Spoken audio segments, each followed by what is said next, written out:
Okay, it's 6 o'clock. Good evening. I'd like to welcome everyone to this remote public comment hearing for the Energy Facilities Siting Board docket EFSB 22-05/DPU 22-69. My You name want is to be on Andre. the record for this, Andre? Yes, please. I'm sorry. I didn't know. Ready? I am. Okay. My name is Andre Jabon. I'm the presiding officer in this proceeding, and I am conducting the remote public comment hearing tonight. Before we start, I want to explain how to use Zoom tonight to ensure that everyone can fully participate in this public comment hearing from the start. We have interpreters who will be translating from English to Spanish and back. To select your desired language, click on the globe icon at the bottom of your screen and select English or Spanish so that you will hear everything said today with interpretation as needed. I will give you a moment so you can do that. For audio only participation, attendees can dial in at 646-558-8656. It's not toll free, and enter the webinar ID, which is 816-1008-4315. Please do not check the box that says mute original audio. We recommend this so that you can still hear the voice of the actual speaker faintly in the background, but mostly you will hear the voice of the interpreter. Dial-in participants will hear the speaker's voice without interpretation, as Zoom does not offer interpretation for dial-in participants. However, all comments made by dial-in participants on this number will be interpreted into Spanish or English. If the interpreters can repeat the instructions that I've just given to those who need it in other languages, we'll give you a moment so that they can switch over. Buenas noches. Quiero darles la bienvenida a esta audiencia de comentario público remota de la Junta de Ubicaciones bajo el número EFSB 22-05 DPU 22-69. Me llamo Andrew Guibeo, soy el presidente de este proceso y voy a hacer esta audiencia esta noche. Antes de comenzar, quiero explicarles cómo utilizar Zoom esta noche para asegurarme que todo el mundo pueda participar en esta audiencia desde el principio. Tenemos intérpretes que van a estar traduciendo de inglés a español y de vuelta. Para seleccionar su idioma, por favor, haga clic en el icono de globo al pie de su pantalla y seleccionen inglés o español para que puedan escuchar todo lo que se dice hoy con interpretación como sea necesario. Les daré un momento para hacer esto. Para participantes que están llamando solamente, pueden llamar al 646-558-8656, no es libre de costos, y hacer la identificación del webinario 816-1008-4315. Por favor, no hagan clic en la casilla que dice Mute Original Audio. Recomendamos esto para que puedan escuchar el ponente real atrás, pero la mayoría de las cosas que van a escuchar serán la voz del intérprete. Participantes que están llamando solamente escucharán la voz del ponente sin interpretación porque Zoom no ofrece interpretación para personas que hacen llamada. Pero todos los comentarios hechos por los participantes por teléfono a este número serán interpretados a español o al inglés. I'm turning the interpretation on right now, so please select your language as Mr. Jabot just explained. Mr. Interpreter, if you could pass that on to the callers, please.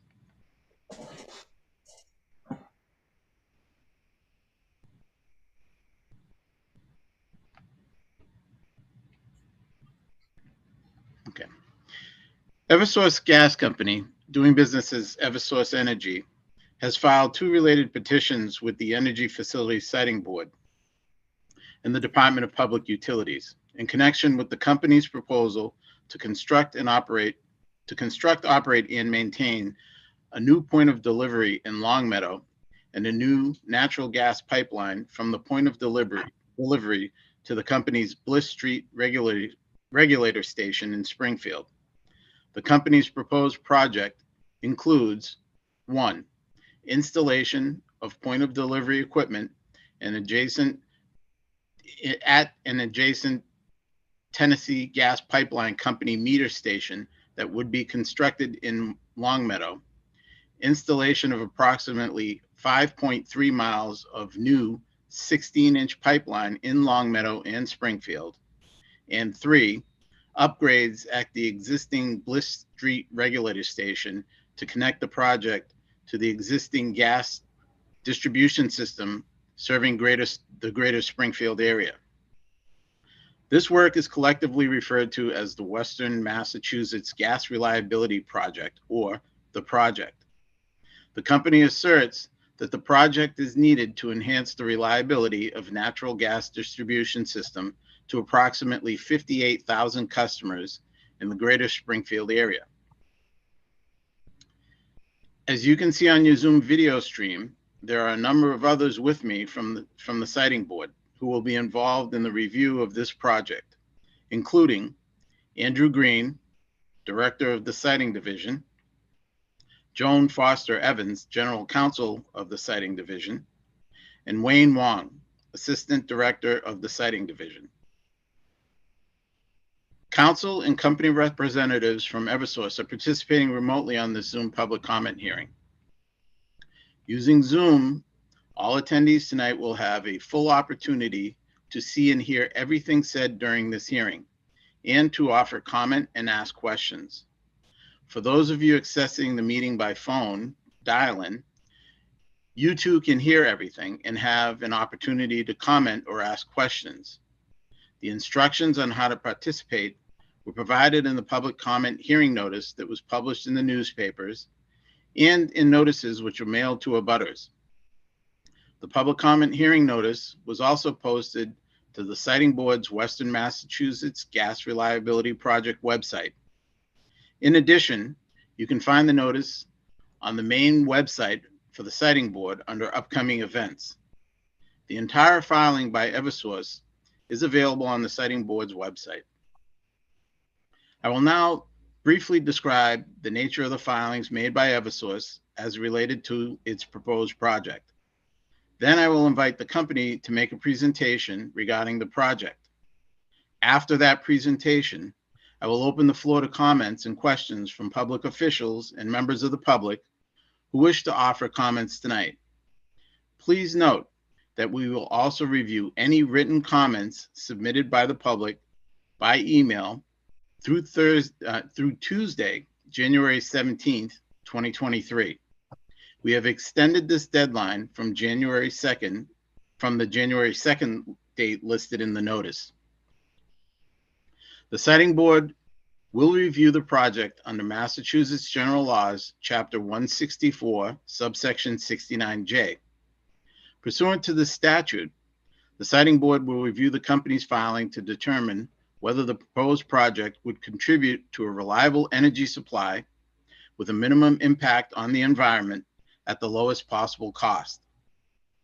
The company also filed a petition with the Department of Public Utilities pursuant to General Law, Chapter 40A, subsection 3, for exemptions from the Town of Longmeadow zoning bylaws.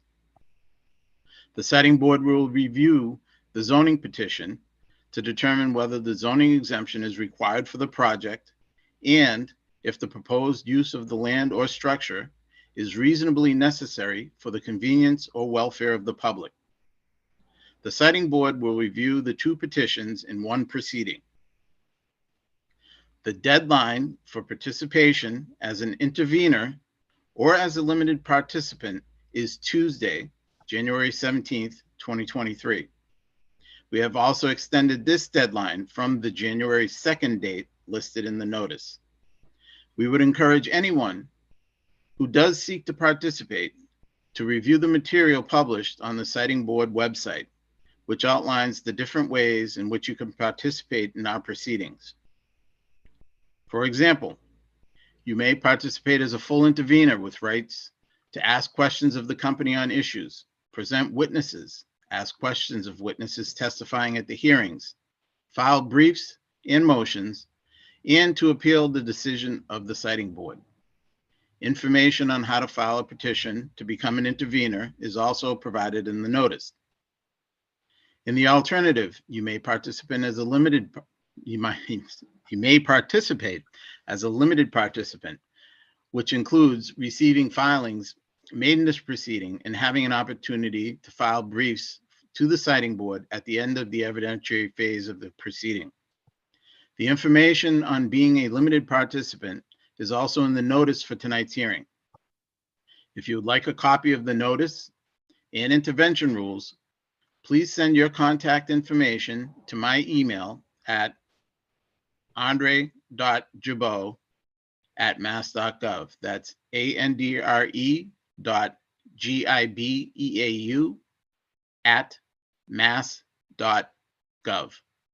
And I can send the information to you by email. My contact information is also in the notice. Finally, I want to address some initial comments that we've received from various elected officials and groups in the Longmeadow and Springfield communities. The siting board is aware of interest to supplement tonight's hearing with an in-person hearing at a later date. The siting board has conducted its public comment hearings remotely on Zoom since the COVID pandemic began, and special provisions on use of video conferencing were adopted by executive order and legislation regarding public meetings. If the siting board determines that an additional public comment hearing is necessary, we will provide notice of that hearing. I do want to emphasize that this question does not alter the January 17th deadline for those who wish to submit written comments or file petitions to intervene or be limited participants. That deadline remains in effect and does not change. Last week, staff of the siting board conducted a site visit of the project location. We were joined by various local, state, and federal appointed and elected officials and their staff. The siting board is aware of additional public interest in a site visit of the project location, and we'll be reviewing how best we can accommodate that interest in the coming weeks. Now it's time for the company's presentation. May I have appearances of counsel, please? Hi, yes, good evening. My name is Erica Hafner, and with me is David Rosenzweig, and we're from the law firm of Keegan Moreland.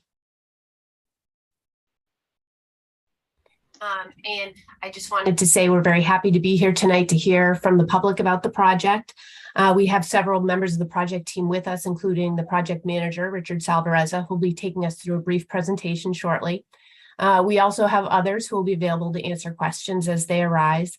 And those folks include Mark Gonzalez, who's General Manager of Gas Operations, Joseph Mitchell, who's from Community Relations, Matthew Waldrop, who's a Supervisor in Licensing and Permitting, Patrice Tyree, who's with Project Services, and Jeff Brandt, who's with the company's environmental consultant for this project, TRC. So again, thank you for participating this evening. And Richard, I will turn it over to you. 1 minute. I'm going to give the final reins over to you in 1 minute. So thank you. I would note that the company has provided a certification that notice for this public comment hearing has been provided consistent with the terms required by the siting board. After the company's presentation, we will open the floor for comments and questions from the public. At this point, the company may begin its presentation. Thank you. And we're going to be putting the presentation up on the screen. So we'll just give a minute for that. Thank you, Jeff. Excellent.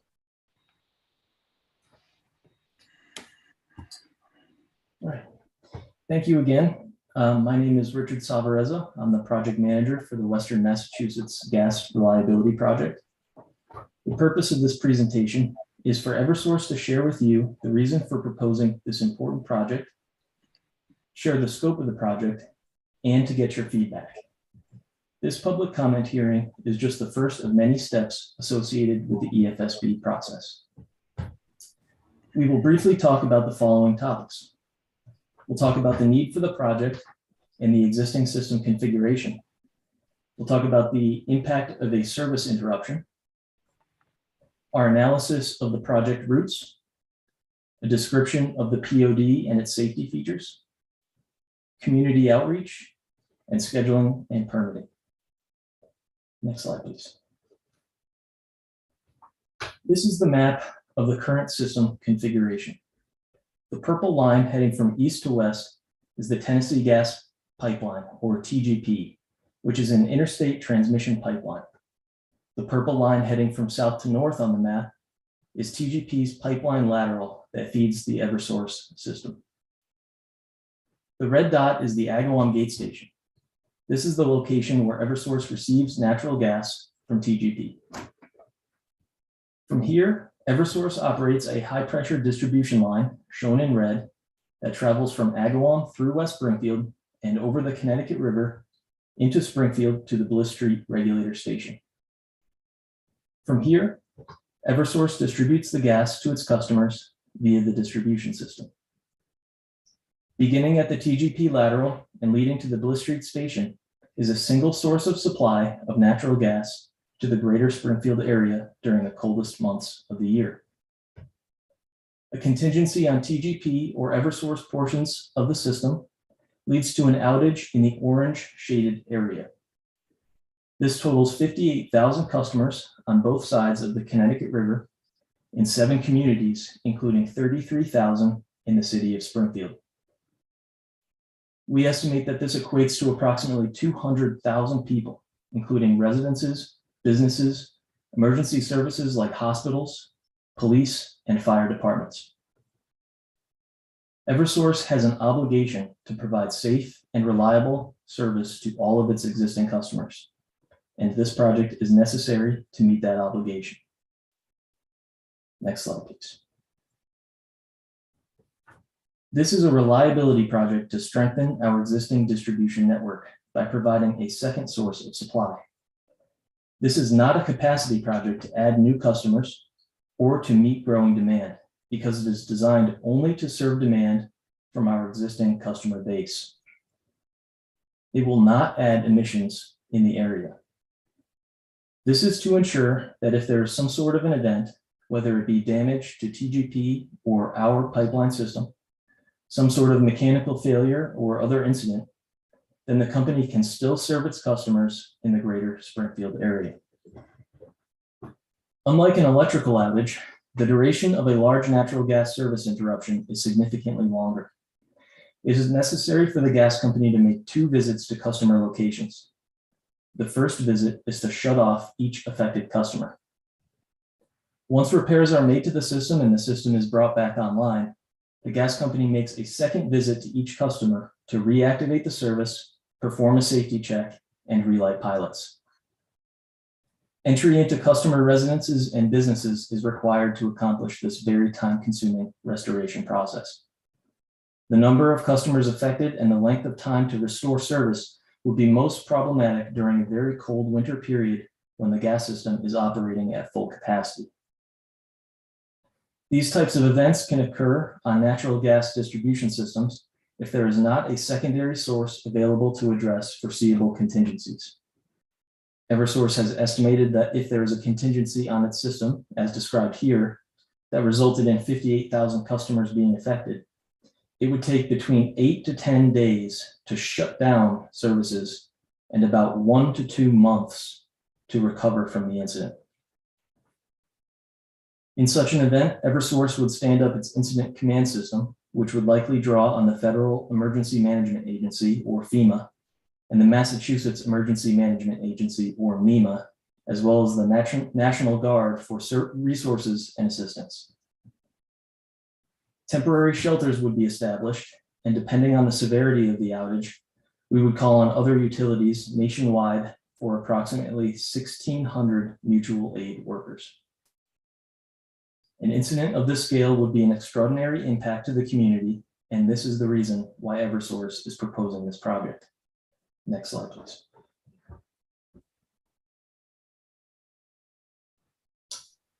As a reminder, this is the existing system that we showed earlier. Now we will show what it looks like when we add the project routes to the map. Next slide. Now you can see the various routes being proposed. The dark blue line is our preferred route for this project. As you can see, the project effectively creates a loop or two possible routes for the gas to reach the Springfield area. The project includes the installation of a point of delivery, or POD, in Longmeadow, as well as a pipeline from the Longmeadow POD to the Bliss Street Regulator Station. The pipeline is proposed to have a diameter of 16 inches and an operating pressure of 200 psig. Next slide. Here's a graphic that describes our proposed solution. In the first area, we have our current state, where one pipeline carries 100% of the gas. And in the event of an incident during winter months, 0% of the gas would reach our customers. The following is what we propose to accomplish with this project. In the second area, we have proposed normal conditions. So on any given day, two pipelines will carry 50% of the gas, and in total, customers will receive 100% of the needed gas supply. Finally, we have the proposed emergency conditions. If one pipeline is damaged, the other pipeline continues to operate and takes over, allowing customers to continue to receive the needed gas supply. Next slide. Eversource has evaluated multiple project alternatives as a component of our filing to the EFSB. The first section is called non-pipeline alternatives. Energy efficiency means using less energy to get the job done. While Eversource has industry-leading programs designed to save our customers money and energy, these programs are unfortunately not yet viable option to address a substantial contingency on the company's distribution system. Demand response involves strategically curtailing customer load to reduce total demand on the gas system. In order to be effective, there has to be a large and predictable quantity of natural gas that a customer is willing to go without. And unfortunately, gas demand cannot be reduced enough to negate the need for this project. Electrification programs involve converting customers from natural gas service to electrical service. Eversource is actively engaged in contributing to carbon reductions and has already committed to achieve carbon neutrality in our operations by 2030. While there is still a lot of work to do, electrification is not yet ready to replace the natural gas system or replace the need for this project. Geothermal systems use wells, piping, and pumps to pull the Earth's heat out of the ground. Eversource has a geothermal pilot program currently underway in Framingham, but it is a small experimental project that is under construction, and it will take time to evaluate. Geothermal technology is not yet ready to replicate the size, response time, reliability, or cost of this project. Unfortunately, these are conceptual alternatives that do not meet the urgent need of reliability to our existing customers. We have also evaluated using liquefied natural gas, or LNG, as well as compressed natural gas, or CNG, to provide emergency supply as an alternative to this project. The team determined that it was not scalable or cost-effective, particularly due to the requirement to bring in a significant number of tanker trucks required to make the gas deliveries during winter months. We also evaluated various alternative point of delivery locations, including expanding the East Longmeadow POD, as well as the associated routing options. But due to environmental concerns, length of routing, and cost, the proposed location in Longmeadow was determined to be the most reliable, minimizing environmental impacts as well as cost. Next slide. In order to connect the proposed POD in Longmeadow to our existing regulator station on Bliss Street in Springfield, the project team examined several potential routing options as shown in the figure. Route options were analyzed based on extensive regulatory precedent, Environmental, community impacts, reliability, and cost were all factored into our analysis. We also held open houses, community meetings, and pop-up events to seek community feedback on routing options. Eversource has also studied project feasibility from a construction standpoint, and our analysis of these routes will continue through the course of permitting based on input from permitting agencies as well as the public. Next slide. The route selection process narrowed down the universe of potential routes to the 4 routes shown here. We used a scoring system to determine which routes were selected for the filing. It's important to note that all of the proposed routes are located within roadways. The preferred route, which is shown in green, starts on Hazardville Road and turns north on Shaker Road and Laurel Street, where it turns west on Converse Street and then north on Longmeadow Street. The preferred route crosses the town line into Springfield and enters the I-91 interchange area. From there, it turns to Long Hill Street, where it continues north towards the Main Street intersection. It crosses to Hall of Fame Ave, or alternatively East Columbus, and ends at the Bliss Street regulator station. We have various alternative routes that deviate from the preferred route at different locations. Notice variation 1 is shown in blue and deviates on William Street and Longmeadow Street. Notice variation number 2 is shown in orange. This route deviates at the intersection with Converse Street and uses North and South Magawiska Street to cross Forest Park and then rejoins on Long Hill Street. The noticed alternative, which is shown in yellow, heads east on Converse Street and then north on Dickinson Street towards the X intersection. It bypasses the X intersection via Cliffwood Street and then heads west on Sumner Ave and rejoins the preferred route at Long Hill Street. Next slide, please. A POD is a site where natural gas is transferred from, in this case, Tennessee Gas Pipeline's transmission system to Eversource's distribution system. This is what the inside of the building will typically look like, with various piping and instrumentation equipment being located inside of the buildings. The buildings are designed to match existing structures at the Longmeadow Country Club. The site will be equipped with remote monitoring equipment, which allows our gas control room to monitor the system 24/7 in real time. And noise-reducing construction techniques will be used to minimize the sound produced from the station. Next slide. This is what the outside of the facility will look like from Hazardville Road. We are proposing a fence as well as some plantings and shrubbery to reduce the visual impact to the community. Next slide. The site will be equipped with remote monitoring equipment and will be inspected by technicians who operate locally out of our Springfield Operating Center. Our gas control room is located in Massachusetts and will have the ability to remotely control the POD as well as monitor the site for all operational conditions. We will utilize state-of-the-art corrosion control techniques on the pipeline installation.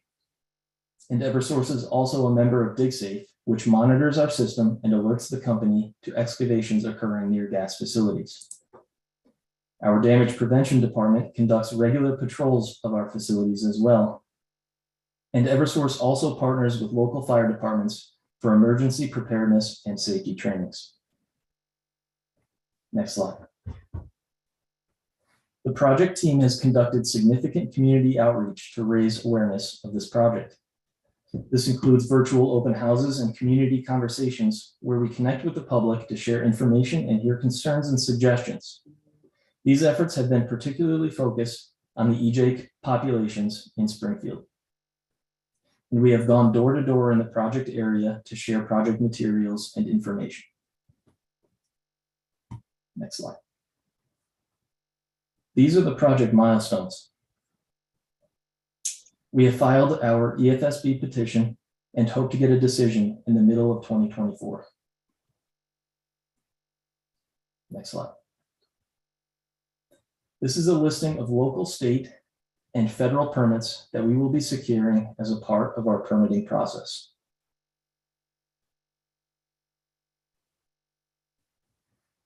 The proposed project ensures reliability for the benefit of our customers.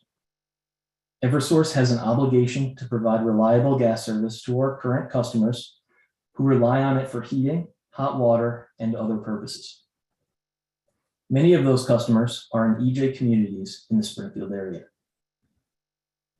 This project addresses an unacceptable reliability risk for our customers in the greater Springfield area.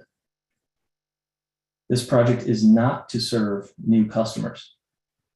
It is solely to ensure safe and reliable service to existing customers. We are not trying to expand. We are trying to strengthen the system that is already there. The EFSB public comment hearing is a part of the outreach, which will continue through all phases of this project. We look forward to your feedback during this process. Please feel free to contact us at any time via the phone number, email address below, or on our website. And you can also use the QR code, which will direct you to our website as well. Thank you very much for your time.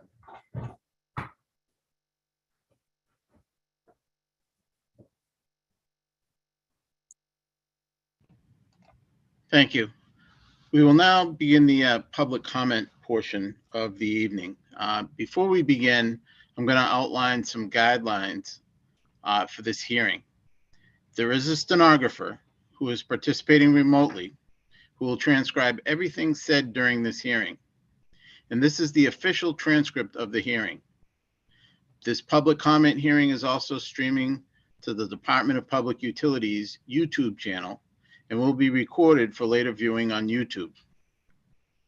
As we were all relying on the internet or telephones to participate, we could experience some technical difficulties, such as potential background noise, video and audio issues, and potential delays.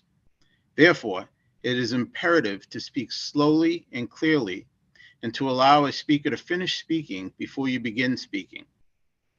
I will raise my hand as a signal on my video if I need to interrupt the person currently speaking to ask them to stop. I expect that we will need to take a few breaks, and I will announce those breaks as we need them. In the notice, we requested that anyone with interest in speaking notify the siting board in advance if possible. We will begin with those federal, state, and local officials who wish to be heard, and then we will proceed with members of the public who have signed up to speak in the order in which they have signed up. Finally, we will allow everyone or anyone who wishes to speak but did not have the chance to let us know in advance. When your name is announced and you are called to comment, our staff will enable you to be seen and heard on Zoom during your comments. Please state your name and address, spell your name for the stenographer, and speak slowly and clearly. Again, please stop speaking if you see me raise my hand in my video. If a company response to a comment or question asked is appropriate, I will ask the company representatives if they would like to respond. Public commenters are asked to keep their comments to approximately 3 minutes per person so that we can hear from everyone who wishes to speak. We will gently remind speakers when it is time to wrap up about 30 seconds before the 3-minute mark, and then at 3 minutes. Each public commenter will be provided only one opportunity to comment so that we may hear from everyone. Public officials who comment will have additional time as needed. So we will begin with the public officials. And I will ask that either Director Green or Assistant Director Wong. If you have a list of the officials who have signed up, maybe we should start with those who have signed up. Okay, thank you, Andre. We have 5 officials signed up from Longmeadow. The first one is Josh Levine from the Select Board of Longmeadow. I'm promoting him to the panel. Sorry, I think Director Green beat me to it.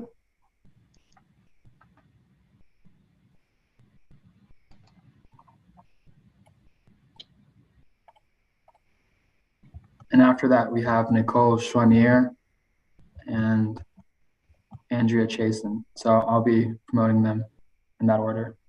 Okay. Mr. Levine, you're on mute. You may proceed. Thank you. My name is Josh Levine, Joshlevine. I'm chair of the Longmeadow Select Board, and my address is 78 Farmington Avenue, Farmington, in Longmeadow. The town of Longmeadow would like to thank the EFSB for holding this public hearing, giving the town and its residents the chance to address the board and make varied stances known. The town has a number of concerns with the proposed route of the Western Mass Reliability Project. The first concern is with the financial impact this project will have on our town. We are a residential community that is almost completely built out. As such, we have one of the highest mill rates in the state and are nearing our Proposition 2.5 tax cap. All this means that we are on an extremely tight budget every year. The town would see a non-negligible impact on our finances if the pipeline and metering station drove down property values of abutters, and obviously the residents' investments would suffer as well. Putting this project smack in the middle of a residential district will have real effects on our towns. Our budget will also suffer from the expenditures required to address traffic and related concerns during the years-long construction of this project. Construction will also potentially create a risk of damage to buildings along the route, particularly in our historic district. In addition to the relatively short-term construction-related impacts, town emergency management officials conservatively estimate that the initial cost of the pipeline expansion to our town would exceed $400,000, plus an additional up to $250,000 per year for system upgrades and gas detection at Wolf Swamp Road School, which is just about a third of a mile from where the metering station will be located.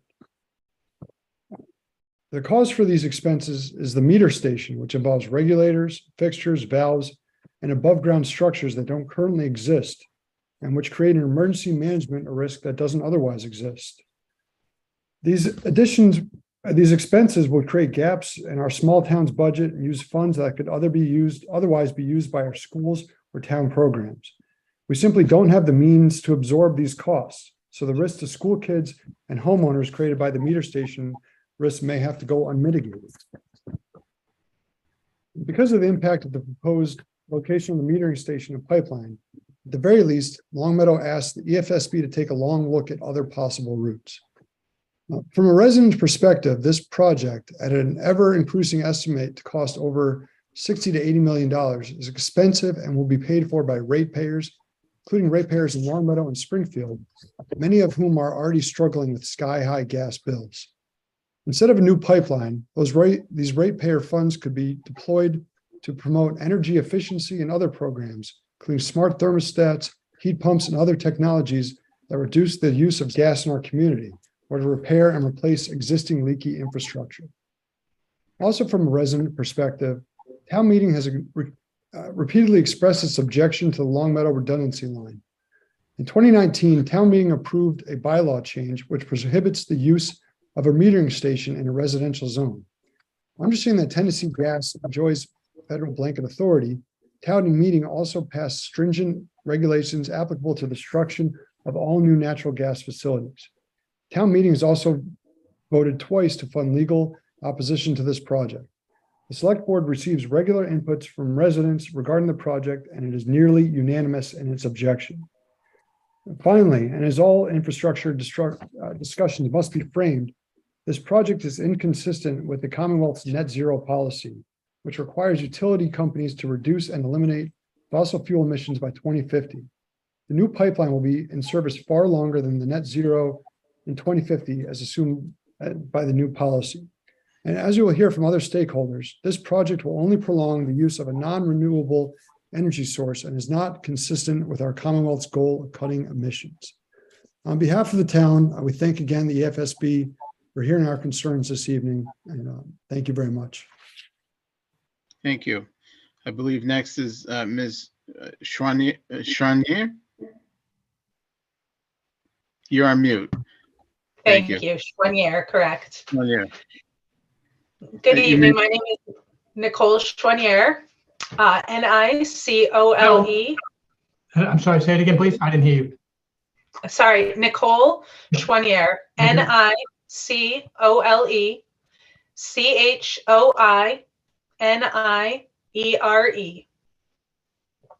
And I live at 40 Nevins Avenue, Nevins, in Longmeadow. Thank you to the EFSB for taking the time to put this hearing together this evening, and we appreciate the opportunity to be heard. I am serving this year as the chair of the school committee, and the school committee echoes the select board's concerns to placing a gas metering station on the grounds of Longmeadow Country Club. We agree that the location of this site is a source of significant concern for us. We are particularly worried about the potential short and long-term impacts of this project on Wolf Swamp Road School, an elementary school in our town serving grades pre-K through 5 that is located less than 1/3 of a mile from the proposed delivery station. Wolf Swamp Elementary is home to 444 preschool and elementary students and 79 educators. We are committed to a safe environment for learning for these children and staff members. We have concerns about the short-term construction-related impacts of the project. How will the construction of this pipeline impact traffic patterns of the school during drop-off and pickup, whether people are driving, bicycling, or walking? How would accessibility to the school building and grounds throughout the year be impacted? What are the potential short-term safety and health risks for staff and students that may be associated with this construction project? We also have serious concerns about the long-term health and safety implications of this pipeline as well. Earlier this year, the school committee and select board requested that MEPA provide a specific evaluation of the potential impacts of this project on Wolf Swamp Road School, including all safety risks, such as possible emissions, the containment of mercaptan, and pipeline safety. To date, this evaluation has not been completed. What are the potential long-term safety and health implications for staff and students that may be associated with this pipeline? Thank you very much. We appreciate your time. Thank you. Next, we have Andrea Chasen. I've promoted her to the panel. There she is. Ms. Chasen, you're muted. If you're ready, you may begin. Good evening. My name is Andrea Chasen, Andrea Chasen. I live at 236 Crestview Circle here in Longmeadow. I appreciate the opportunity to speak, and as I go through this, I would like to tell you that I've been a resident of Longmeadow for more than 30 years. As background for my remarks, I currently serve as chair of the Longmeadow Energy and Sustainability Committee, a committee that I helped establish in Longmeadow, and I have served on this committee since its inception in 2017. I also helped Longmeadow receive its Green Community designation awarded in 2013. I have been active in environmental issues since the early 2000s and 2007.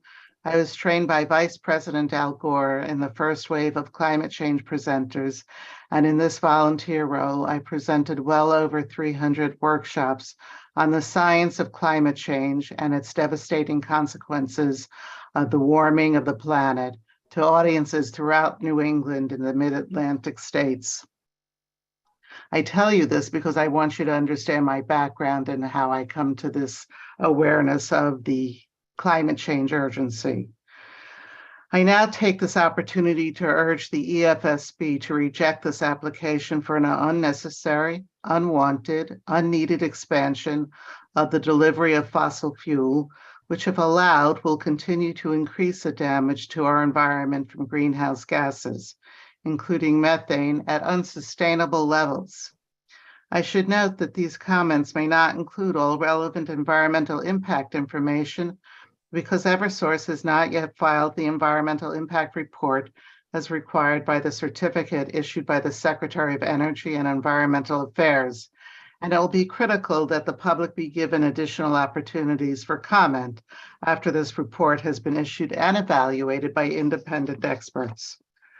Tonight, you are hearing from many others about various concerns with Eversource project on many fronts, and I want to add my concerns about the environmental implications and dangers this project poses to our area. During your site visit last week, members of the EFSB had an opportunity to review the proposed siting for this entire project. Eversource hopes to build 6 buildings to house its metering station on a piece of property located in a fully developed, densely populated neighborhood of Longmeadow, close to an elementary school, and then run its pipeline through environmental justice communities abutting other elementary schools. The placement of this project creates its own set of public hazards that will continually impact all of the area. And this project, if allowed, will be 3 times the size of the existing pipeline infrastructure. It is an extraordinary expansion of fossil fuel delivery capability at a time when none of the current customers are asking for increases, and under the Act creating a next generation roadmap for Massachusetts climate policy enacted in 2021, the legislative mandates require us to reduce our fossil fuel use. And so the fossil fuel customers will only decrease, shrinking the current customer base. I should note that Eversource in its comments said that this will be operational maybe in 2026. That's 4 years earlier. 4 years before the 2030 period in which we have to reduce our greenhouse gases by 47%. This is environmentally damaging. Methane, which will be the main component of gas as a greenhouse gas, 39 times more potent than carbon dioxide over 20 years. When this pipeline leaks, as all pipelines leaks, no matter what Eversource says, and when the metering stations vent gas, they all release methane into the atmosphere, trapping heat and worsening the climate crisis. This pipeline project will increase greenhouse gas emissions at a critical moment when both climate experts and the Massachusetts state legislature says that we must reduce our greenhouse gas emissions to net zero by 2050 in order to reach a livable climate future. This is no time to be doubling Eversource's capacity to ship gas to their Springfield territory. Moreover, this hearing is being held just 2 weeks after the state released its Commission on Clean Heat and stated that no new gas infrastructure should be supported or allowed if we are to meet the requirements of state law and policy as stated in the Mass Roadmap on Climate Change. As you consider this project, it is important to note that while the EFSB is an independent body, it is still responsible for making the decisions grounded in the actual laws of the state. The state has drastically shifted from supporting fossil fuel expansion and now requires that we all work together to reduce gas consumption and motivate our communities to turn to electrification. We can only begin to hope to meet these challenges if we start now and that we tell Eversource, no, this is not the time to do this project. Thank you for the opportunity to speak. Thank you. I have Chief John Dearborn next. He's not promoting, responding. Okay, now he's accepted. Thank you. Chief, you're muted. There you go. You may proceed. I also want to thank you, the board, for hearing us tonight. My name is John Dearborn, JOHN DEARBORN. My address is 44 William Street, Long Meadow, Mass. Good evening. My name is John Dearborn. I'm the fire chief and emergency manager for the town of Long Meadow. I've worked for the town of Long Meadow Fire Department since 1995 and been chief since 2015. I also have been part of the state's hazardous material response system since 1996 and have extensive training experience in response to hazardous material releases. Excuse me, sir. Sir, excuse me. Yep. I'm the court reporter. I'm trying to take down everything you're saying. And we have somebody who's trying to translate everything you're saying. Please slow down just a bit, please. And speak a little bit more clearly. Thank you, sir. Can you hear me all right? Yeah, we want to hear you. So please speak clearly. Thanks. Slow it down. Sorry. You want me to start again or? No, take it from where you left off. Okay. I currently serve on the Massachusetts State Emergency Response Commission, or CERC, and the Hazardous Material Advisory Board for the state. I would like to take this opportunity to voice my concerns regarding the proposed construction of a point of distribution site on Hazardville Road in Long Meadow. I'm voicing my concerns due to my sworn duty to protect the residents of Long Meadow. This point of distribution site, as proposed, will tap into the existing Tennessee gas pipeline. The pipeline, which has operated for many years, is considered a relatively safe means to transfer this hazardous material. However, this POD will require this pipeline to be tapped to access the gas. There are currently 2 other points of access into this pipeline within a short geographical distance to this proposed project. One access point is in Long Meadow in the area called the Meadows, close to the Connecticut River. This access point feeds an additional pipeline which goes south into Connecticut. There's a second access point in East Long Meadow which currently feeds the Eversource system. This proposed project will add a third access point in a short distance. As stated, pipelines as a closed system operate in a relatively safe manner. However, in each case you access this otherwise closed system, you increase the risk of the hazardous material escaping, causing a dangerous situation. Common sense would bear the question, why create a third access point in such a short distance, thus increasing the risk? To compound this issue, the site of this proposed access point is in a residential neighborhood in close proximity to a school. PIMSHA provides a publication called the Emergency Response Guide to Hazardous Materials. In this guide, they provide guidance for first responders for the response to hazardous material releases. A leak from a facility of this nature, this type of material, recommends a 1/2 mile evacuation distance. Looking at the location of this site, and taking into consideration the population within this 1/2 mile distance, the potential evacuation impacts 590 homes and 1,474 residents. This does not take into consideration the daytime population of the Wolf Swamp School, which is an additional population of 520 students and teachers. This is considered a vulnerable population. Evacuating school during any emergency is a very complicated undertaking. Each child needs to be accounted for and their safety individually insured. This is a burden that will be the responsibility of the town of Long Meadow. Eversource does not provide any resources needed in this situation. The public safety departments in Long Meadow are already stretched to our capacity. Adding another potential could and most likely will require a great deal of effort on our part. If this facility was of such a low risk, as stated by Eversource, then why would the federal agency that regulated these facilities publish guidelines specifically for this risk? As part of my research in this project, I have visited 5 POD sites. The current site in Long Meadow, in the Meadows area, the East Long Meadow site, the Munson site, the Bliss Street site in Springfield, and the new Eversource site in Sutton. At 3 of the 5 sites I have visited, I have noted the odor of natural gas or the odor of methyl mercaptan at the fence line. To note, none of these sites are in close proximity to residential structures, as the Long Meadow site will be. The guidance to the public when you smell gas is to call 911. The addition of this site in a residential area neighborhood will almost certainly cause a chronic issue of 911 calls reporting an odor of gas. Long Meadow's public safety agencies cannot simply ignore these reports as, quote, normal operation of the POD. In all instances, it is our duty to investigate. This will be an added burden and cost to our small departments. It will also be a chronic disruption to our community. I would hate to be investigating yet another gas alert at this site when someone is having a heart attack or their home is on fire, and there's a need for a real emergency response. In the application for this project, alternative sites were required to be evaluated. In looking at the filing, and in my opinion, the alternative sites were obviously not appropriate for this type of facility and ultimately steered this project to the Hazardville Road site in Long Meadow. As we sit today, there are other more suitable sites available which should be evaluated. There is currently land for sale at the end of Old Swamp Road at the Long Meadow East Long Meadow line that sits on the Tennessee Gas right of way and is proximate to an existing Eversource power right of way which travels north towards Springfield.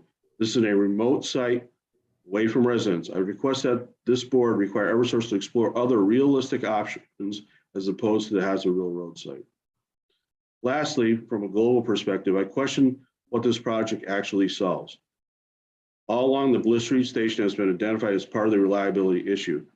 This project ultimately ends up right back at this station. The Bliss Street station is close proximity to the Connecticut River and is in the flood inundation zones for several upstream dams. It is also within yards of a major rail line and highway. This project is truly intended to build resiliency to the system. You would not ultimately put all your eggs back in the same basket. It simply does not make sense. Thus, my request of this board is to require Eversource to reevaluate the solution, as I believe it is not good for the Long Meadow community and ultimately does not meet the intended purpose of reliability. Thank you for your time. Thank you. I believe we have one more. Wayne? We have one more pre-registered speaker representing an official. It's Richard Canoff representing Long Meadow. Yes. Attorney Canoff, you're on mute. Can you hear me now? Yes. I can actually turn on a camera too. But while that's theoretically happening, I can start. Maybe the camera will turn on, maybe it won't. Zoom has a mind of its own. My name is Richard Canoff, K-A-N-O-F-F. I'm an attorney with the law firm of Prince LaBelle and Ty, International Place, Boston, representing the town of Long Meadow. Long Meadow plans to intervene in this proceeding. Okay, video's on. Intervene in this proceeding, and its participation will focus on numerous impacts that this proposed pipeline will have on the town. Many of Long Meadow's concerns have been discussed so far this evening.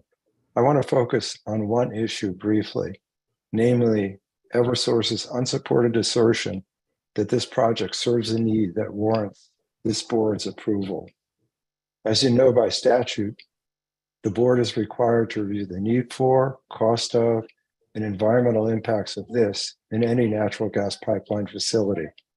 Traditionally, the board has considered need in the context of infrastructure required to meet customer demand. Specifically, the board previously has approved proposals to construct gas facilities to accommodate load growth within a utility service territory or server generating facility. The litmus test has been whether the existing system is inadequate to serve anticipated load. Need has always been evaluated in the context of whether the proposed infrastructure is necessary to serve demand. A facility deemed needed because of more customers or because of customer use. In short, for gas infrastructure, no need to serve customers, no pipe. Eversource's proposal in this case does not follow any precedent. Instead, its request for a redundant second pipeline is premised upon a sky is falling scenario of interrupted supply and emergency service during a cold weather period. You are being asked to approve a project not to serve an identified customer-driven demand, a recognized need, but to satisfy a very subjective and unsubstantiated what if. There is no established basis in utility regulation to support a build-out of infrastructure using such a speculative standard. An unsupported what if without more is not a sound regulatory theory or foundation for approval by this board. Common sense and examples from the real world show the fallacy of the company's approach. We, none of us, would build two houses because one may burn down or be hit by a tornado in the future. Nor would we have two cars because one may be in a collision. Nor would we allow a building of two substations in the electrical context in case one went down. You get the idea. And accordingly, in this case, we do not need two pipelines. The town looks forward to filing its intervention and to participating in this case in opposition to this project. Thank you very much. Thank you, Attorney Cano. So that would conclude the pre-registered officials. If there are any federal, state, or local officials who wish to be heard, please raise your hand using the Zoom feature and we will bring you on to the panel. When you are brought on, please provide your name and office for the record. And I will give it a few seconds to see if anybody does raise their hand out there before moving on. We have 4 hands raised. I'm gonna promote Kristen Hedges first. Great.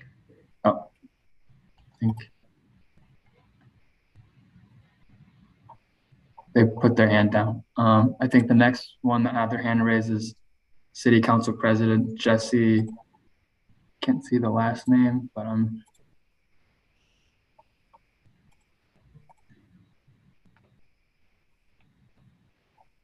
Lederman. Thank you. Councilor Lederman, good to see you in person. We've spoken. You may proceed.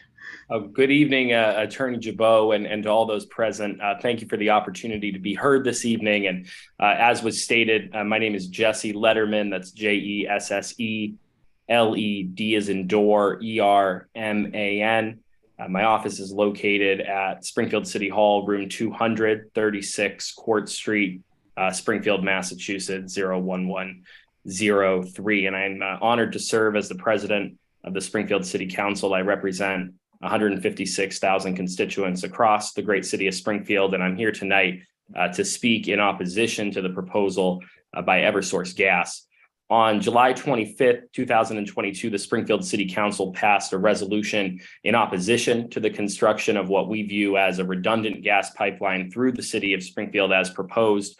That resolution received a unanimous vote by the councilors that were present, and a copy of the resolution has been transmitted to the EFSB and will be submitted again along with these comments following the hearing. Our decision to formally pass such a resolution did not come haphazardly. Since this proposal was first brought forward, we've independently sought to understand the intent of the utility in making it, the cost to our ratepayers, and the impact to our environment. That's why last year I held what we believe was the first public meeting on this proposal in Springfield through the City Council's Sustainability and Environment Committee and called for an independent cost-benefit analysis of the project. So far, we have not seen evidence presented that indicates the existing gas pipeline that serves the city of Springfield and the region shows signs of failing, nor has it been indicated that there's a shortage or technical challenge in delivering gas to existing or new customers. As such, we've not seen a strong argument for what has been estimated to be in excess of a $65 million investment that ultimately is paid for by us, the ratepayers, in building onto a system that is set to be phased out in coming decades. Residents in Springfield and cities like Springfield are continuing to grapple with rising energy costs and the impacts of climate change, both of which are connected. Unnecessary investment in fossil fuel infrastructure will only mean a continued increase in rates, and the potential exists for the lowest income ratepayers who will be less financially positioned to transition away from natural gas in the coming decades to be saddled with the long-term financial burden that's associated with this proposed project. Investments in making gas infrastructure safer for the remaining duration of its use are warranted, and Springfield has been a leader in successfully demanding the repair of leaky pipes that for years were ignored. Some of the same people I expect that will submit comments today, including myself, fought hard for those safety and environmental improvements. But ratepayers should not pay a premium to Eversource investors for a project that has been referred to as redundant. And speaking of, we deserve to know exactly who stands to profit from this proposal at our expense and exactly by how much. We believe it's time for regulators to put residents, ratepayers, and cities like Springfield first. We need you to help us accelerate our Commonwealth's transition to truly affordable, renewable energy economies that can power the future and uplift our next generation. And stop continuously increasing the burden on communities that have already been hit the hardest by the impacts of pollution and climate change. As I close, I want to commend the local residents who have worked diligently for the last 2 years to draw attention to this issue. They've built a strong coalition that I think should send a clear message to Boston. It has certainly sent a clear message to Springfield City Hall. And the bottom line is, it is time for us to take action for a cleaner, more affordable future at every level. And charging us $65 million for a redundant gas pipeline is the opposite of what our public utilities should be focused on today. And again, before I close, I want to reiterate the call that was made in the letter that we transmitted to you, Attorney Jabot, in support of additional public comment opportunities to be made available, including in-person opportunities in the city of Springfield, that was signed by 5 city councilors. And I also want to say I understand that there is consideration of an additional site visit being made in January. I would want to speak in favor of that additional site visit. We received the invitation to attend the December 7th site visit on December 2nd. And despite our best efforts, members of the city council are not compensated as full-time elected officials. Many of us, including myself, do have other jobs and responsibilities. And I was not able to attend due to the short notice, nor was the chair of the Maintenance and Development Committee or the Sustainability and Environment Committee. So I do want to speak in support of another site visit as well, and hopefully one with a little bit more notice. Thank you all very much for your time this evening, and certainly hope you will consider our requests as submitted. Thank you, Council President Letterman. Who do we have next, Wayne? We have someone called AR. So I'm going to promote them because they've had their hand up. I will want to remind everyone that we're taking officials right now. So if you're not an official, you have your chance later.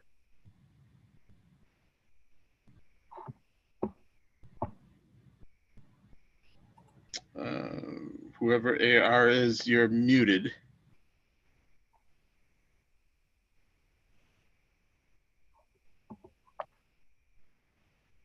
Hello. Can you, hi. Are you a state or local official?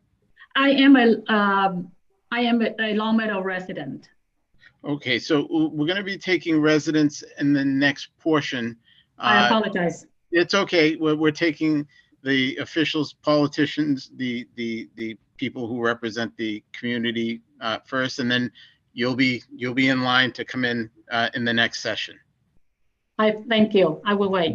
Thank you. So we have Helena Sullivan. I'm just gonna allow her to speak and ask her. We can ask her if she's an official. Non-official. Not an official? No, sir. Okay. We'll ask that you wait for the public portion of it in a moment. Okay. Thank you, sir. Thank you. So Andre, there's no more hands raised as of right now. Okay. Seeing as there's no more hands raised, we'll move on to the public comment section. So now that we've provided the opportunity for public officials to speak, we will open the floor to members of the general public. We will start with those people who have signed up in advance with the siting board before this hearing in the order in which they made their request. And then once we've gone through that list, I believe there are about 25 of them. Next, we will take anyone else who wishes to speak. If you would like to speak, please use the raise hand button on Zoom or dial *9 on your phone if you're dialing in. But I would again ask that you wait till we go through the list of the people who have pre-registered, and then a show of hands afterwards when I open it up to everybody else. Okay. Thank you. And Wayne, who do we have for the list? First person is Mr. Bryant Miller. He should be in the panel now. Okay, Mr. Miller, you're in.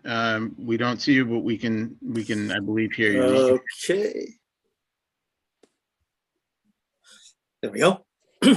Hello, my name is Bryant Miller. I live on 91 Leetwood Drive in Long Meadow. That's BRYANTMILLER. My involvement in the Long Meadow Pipeline Awareness Group started on November 5th, 2021. I was walking my two-year-old grandson down Hazardville Road towards Shaker Road. When we got to the intersection, we saw mud and water flowing down Shaker Road along with multiple emergency and utility vehicles. While the two-year-old was interested in the trucks, I became concerned about what was happening. We approached Wolf Swamp Road and I noticed most of the center island was missing, as well as a sizable sinkhole in the road, later determined to be caused by a water main failure. What really caught my attention was proximity to two large diameter, high pressure Tennessee gas lines, less than 300 feet from the proposed project for the redundant pipeline. I noticed that the yellow pipeline markers on Wolf Swamp Road and Shaker Road almost lined up perfectly with the sinkhole. I learned from a DPW engineer that they were indeed only 10 feet away. This concerned me, so I decided to take some photos and send them to Michelle Morantz, who at that time was the head of the LPAG. Michelle informed me of the select board meeting coming up on November 15th, 2021, where there would be Eversource representatives answering board questions. And over an hour into the meeting, the board began questioning Eversource on the likelihood of a gas line failure and what could potentially cause this.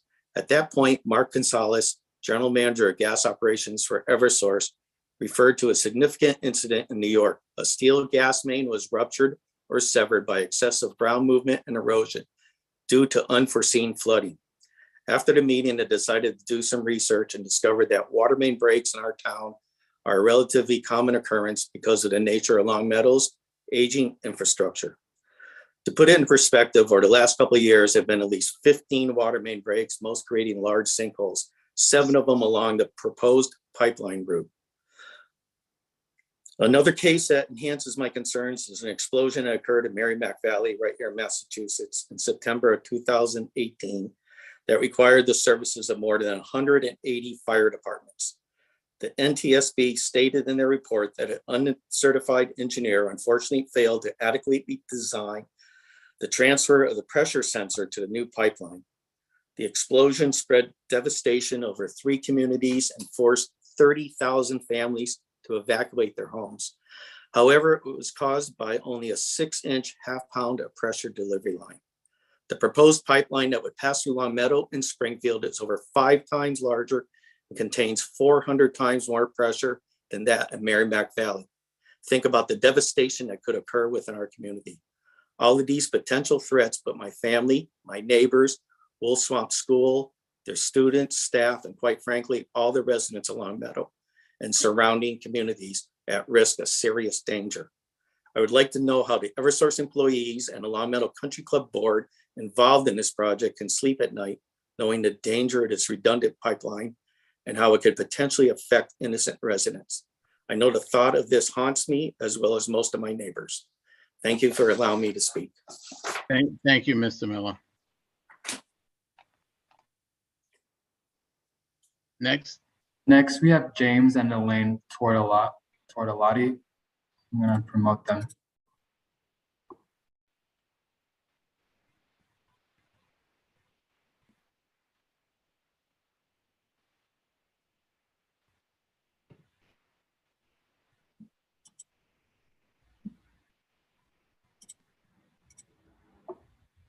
Okay, can you hear me? Yes, we can hear you. Fine, thank you. Attorney Gibo, my name is James Turtelot. I live at 64 Prinwood Road in Long Meadow, Massachusetts. I'll spell my name Tourtelotte.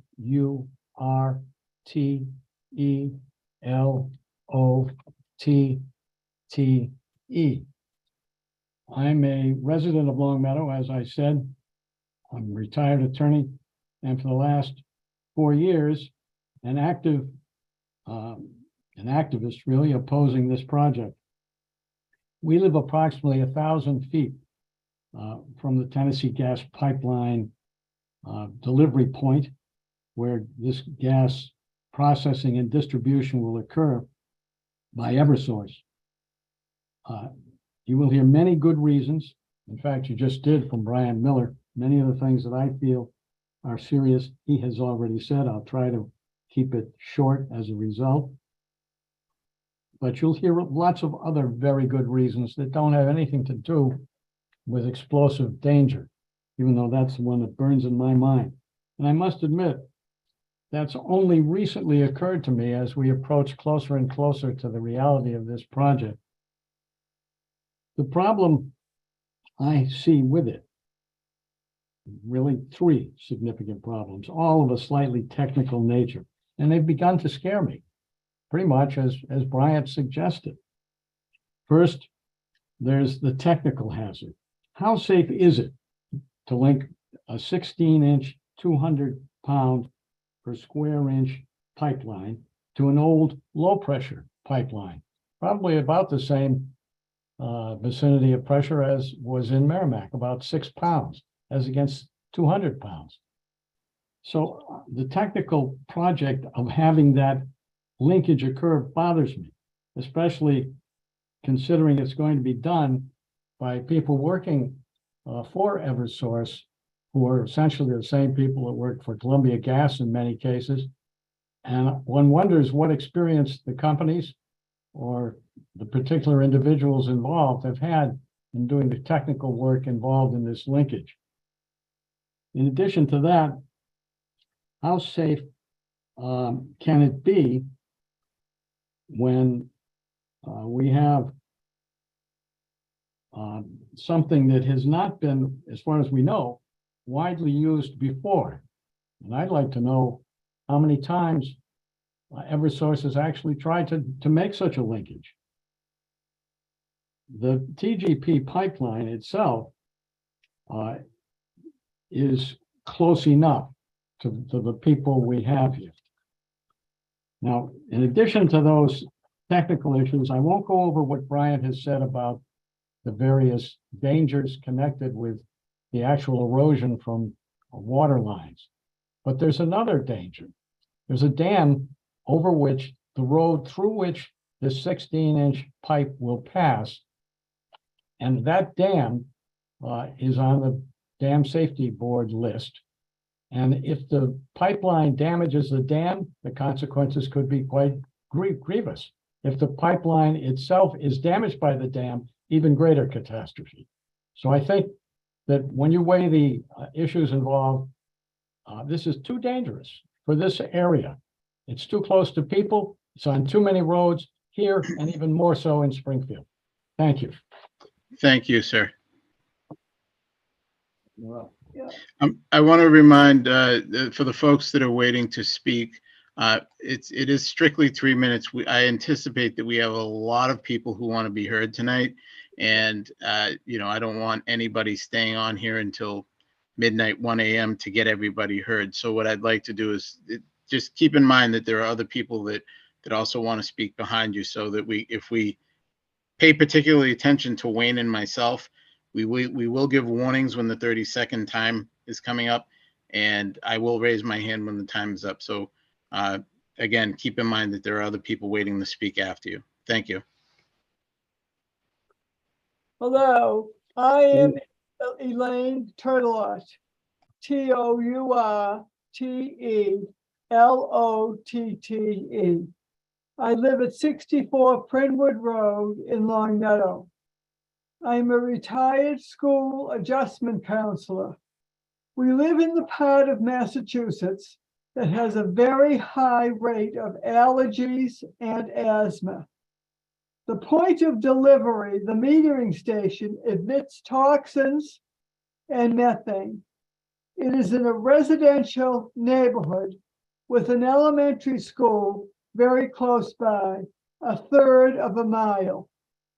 Dr. Phil Landrigan of Boston College and Harvard is a pediatrician, public health physician, and epidemiologist.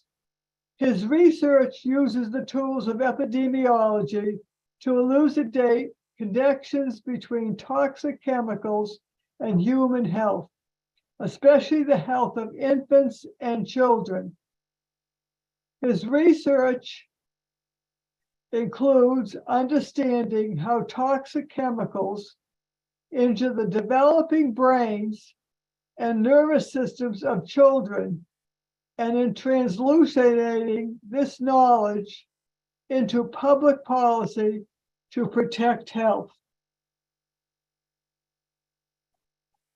Why would we ever allow this point of delivery metering station to be close to children?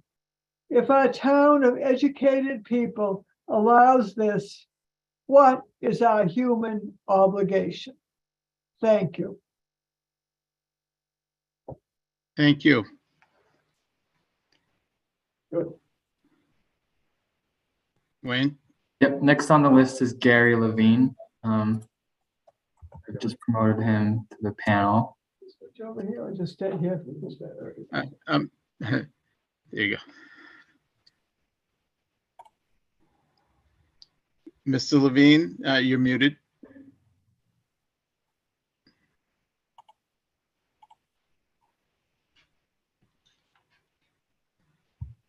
Much better. Okay, thank you. Sorry about that. That's fine.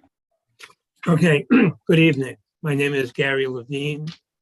I reside at 207 William Street in Longmeadow, Massachusetts.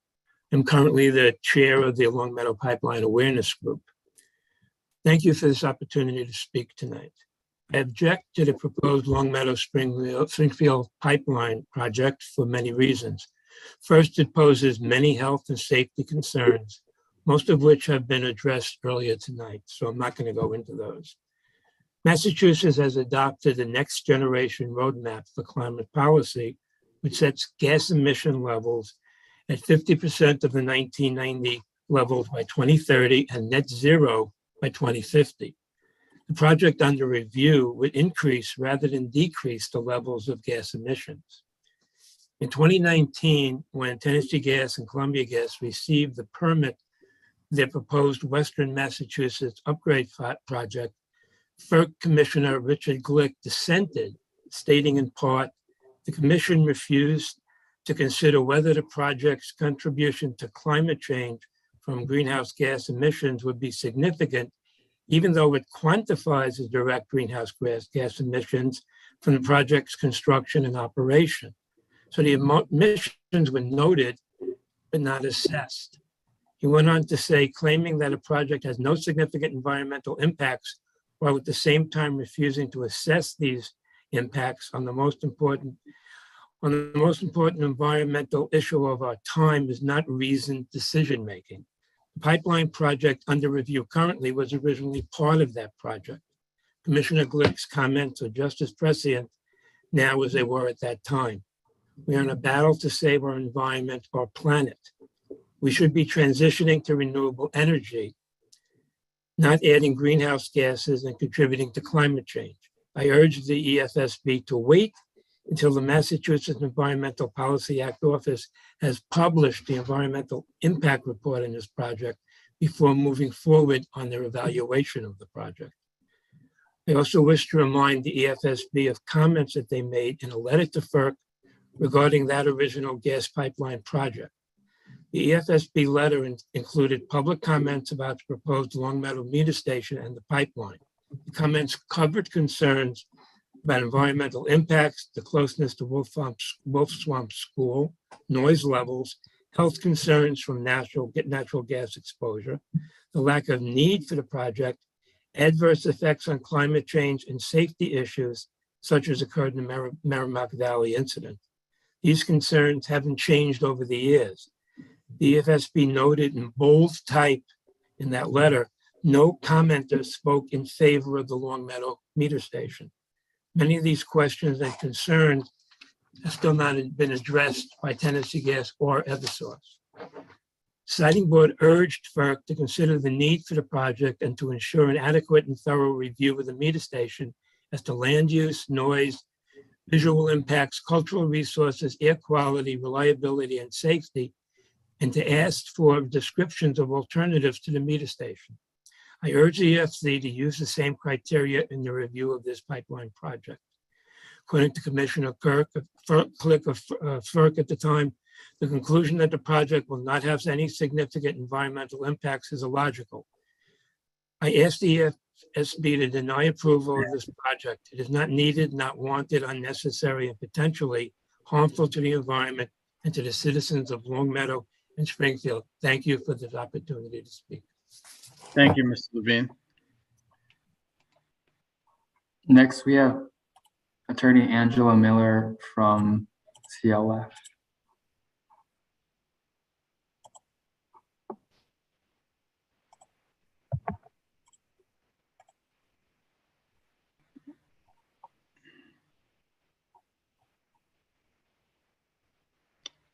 Hi. Thank you and good evening. My name is Angela Mile, spelled A-N-X-H-E-L-A,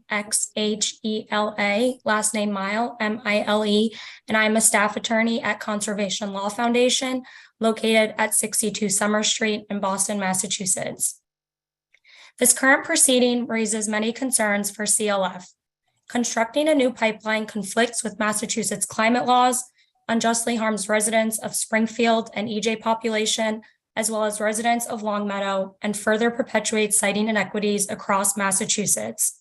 First, EFSB must comply with Massachusetts laws, including mandates established by the GWSA and the Roadmap Law, which call for net zero emissions by 2050.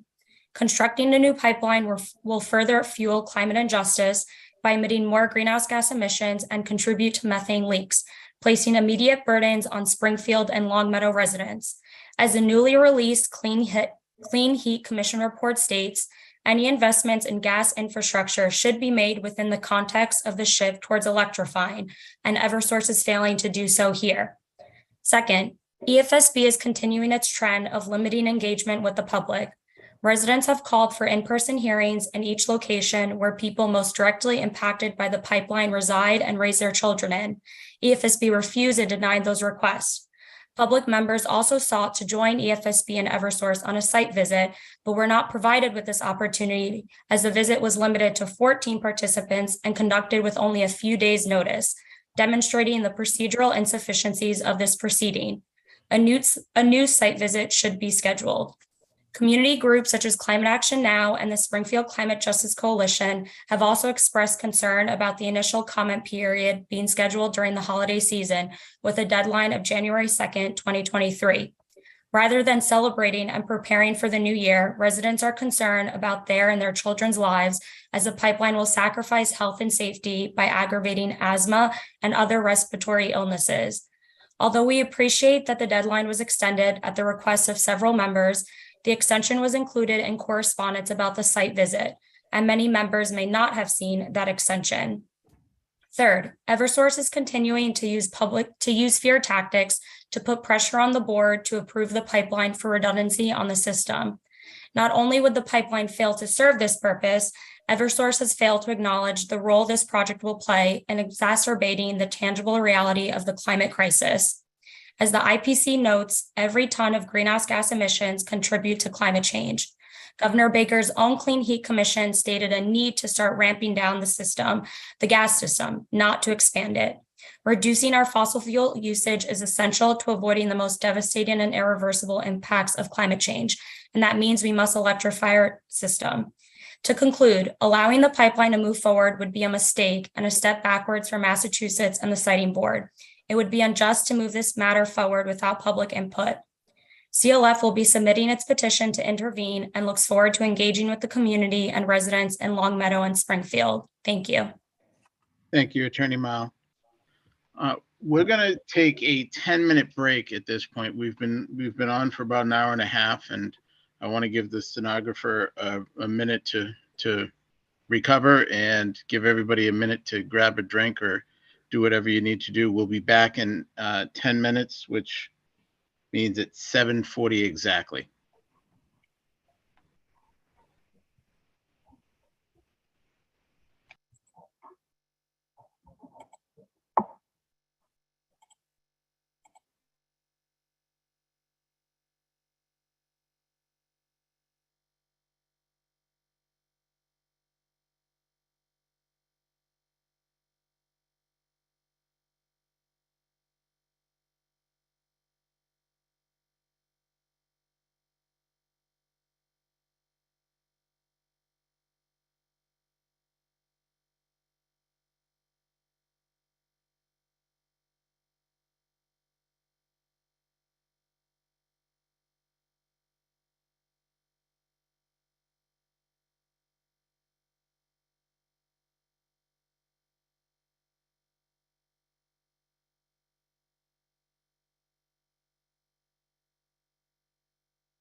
David, I saw you dropped out for a little bit. Were you able to get most of what?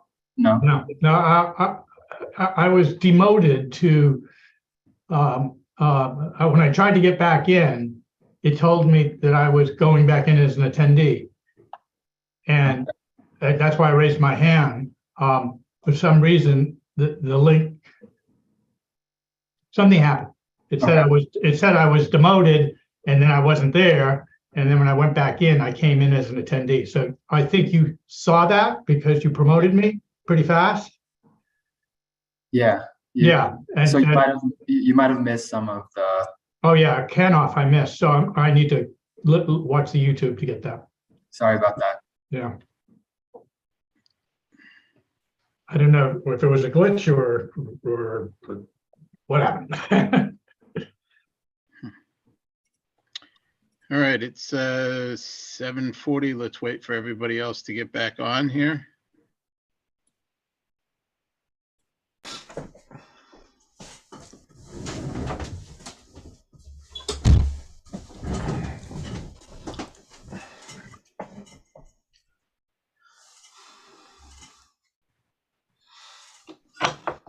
And we'll go back on record if you're ready, David. I am. Thank you for asking. Okay, back on record. We'll continue with the people who have signed up in advance with the siting board. And once we get through that list, then we will be taking anybody from the audience who wishes to speak by raising their hand or pressing *9 on your phone if you're dialing in. So Wayne, we left off after Attorney Mile. So who is next after her? I believe I've promoted James Sullivan.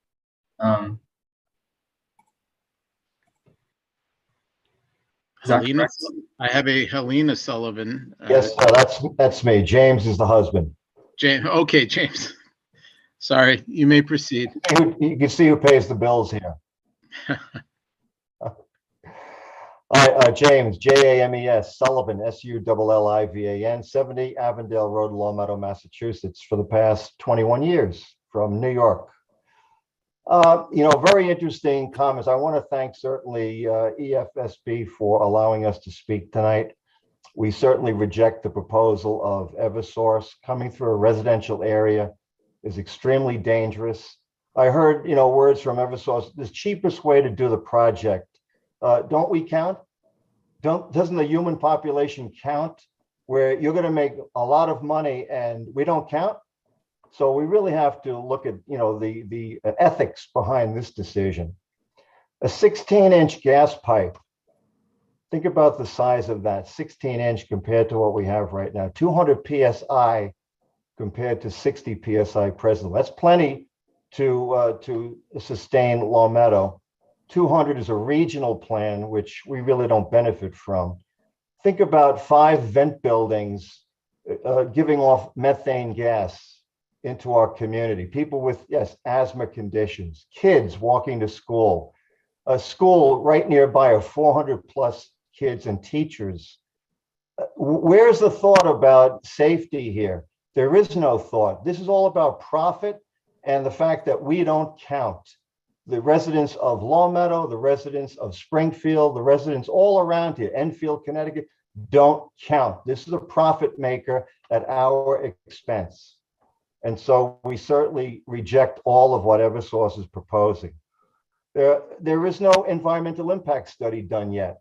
All right, so how can you do anything without an environmental impact study through a residential area? Think about that.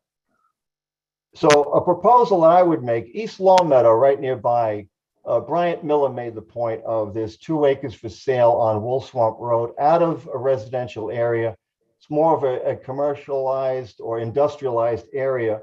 If you do your site visit, you'll see it. There's a sign up there now. East Long Meadow has a vent building there, and that's also owned by Eversource.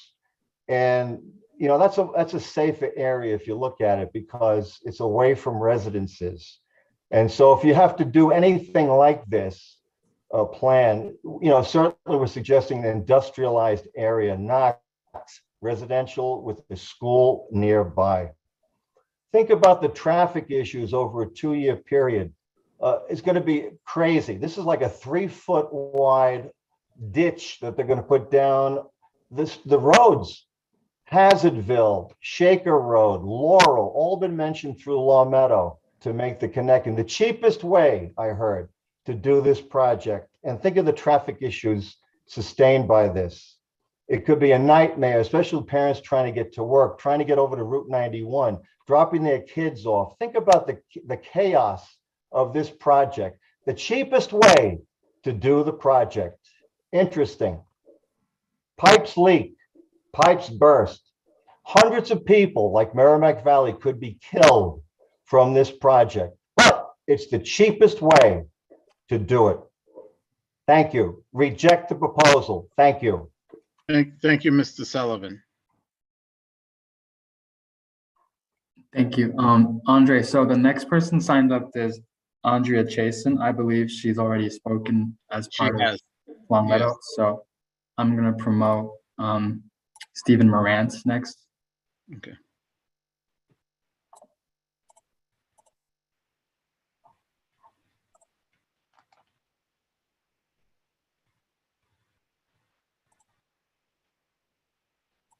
Mr. Morantz?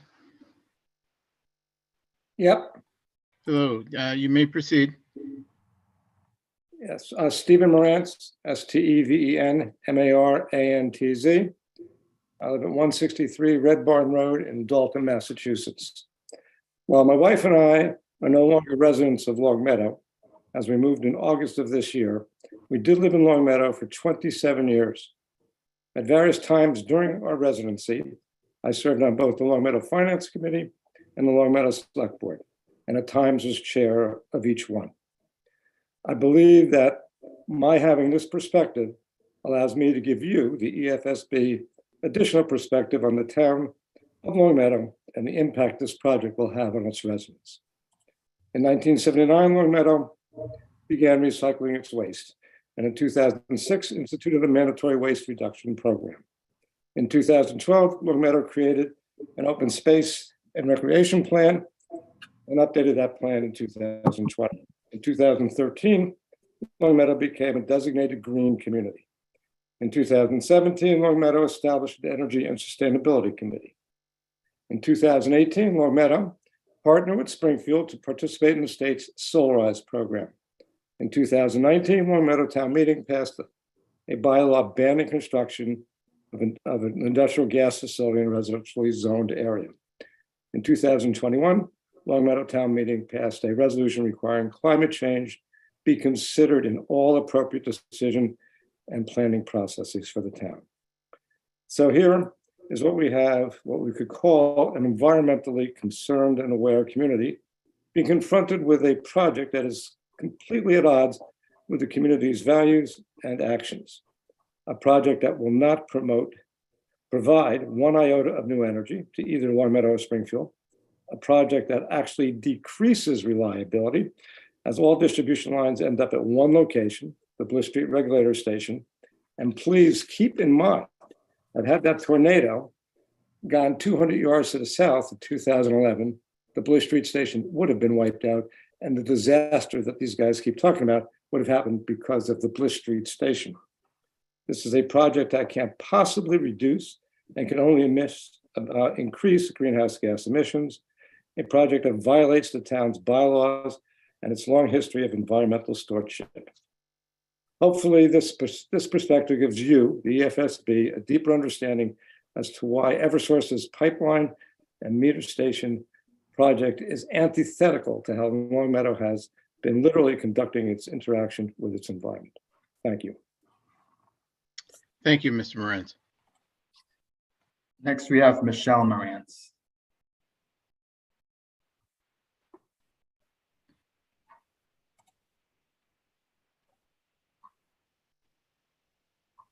Ms. Morantz?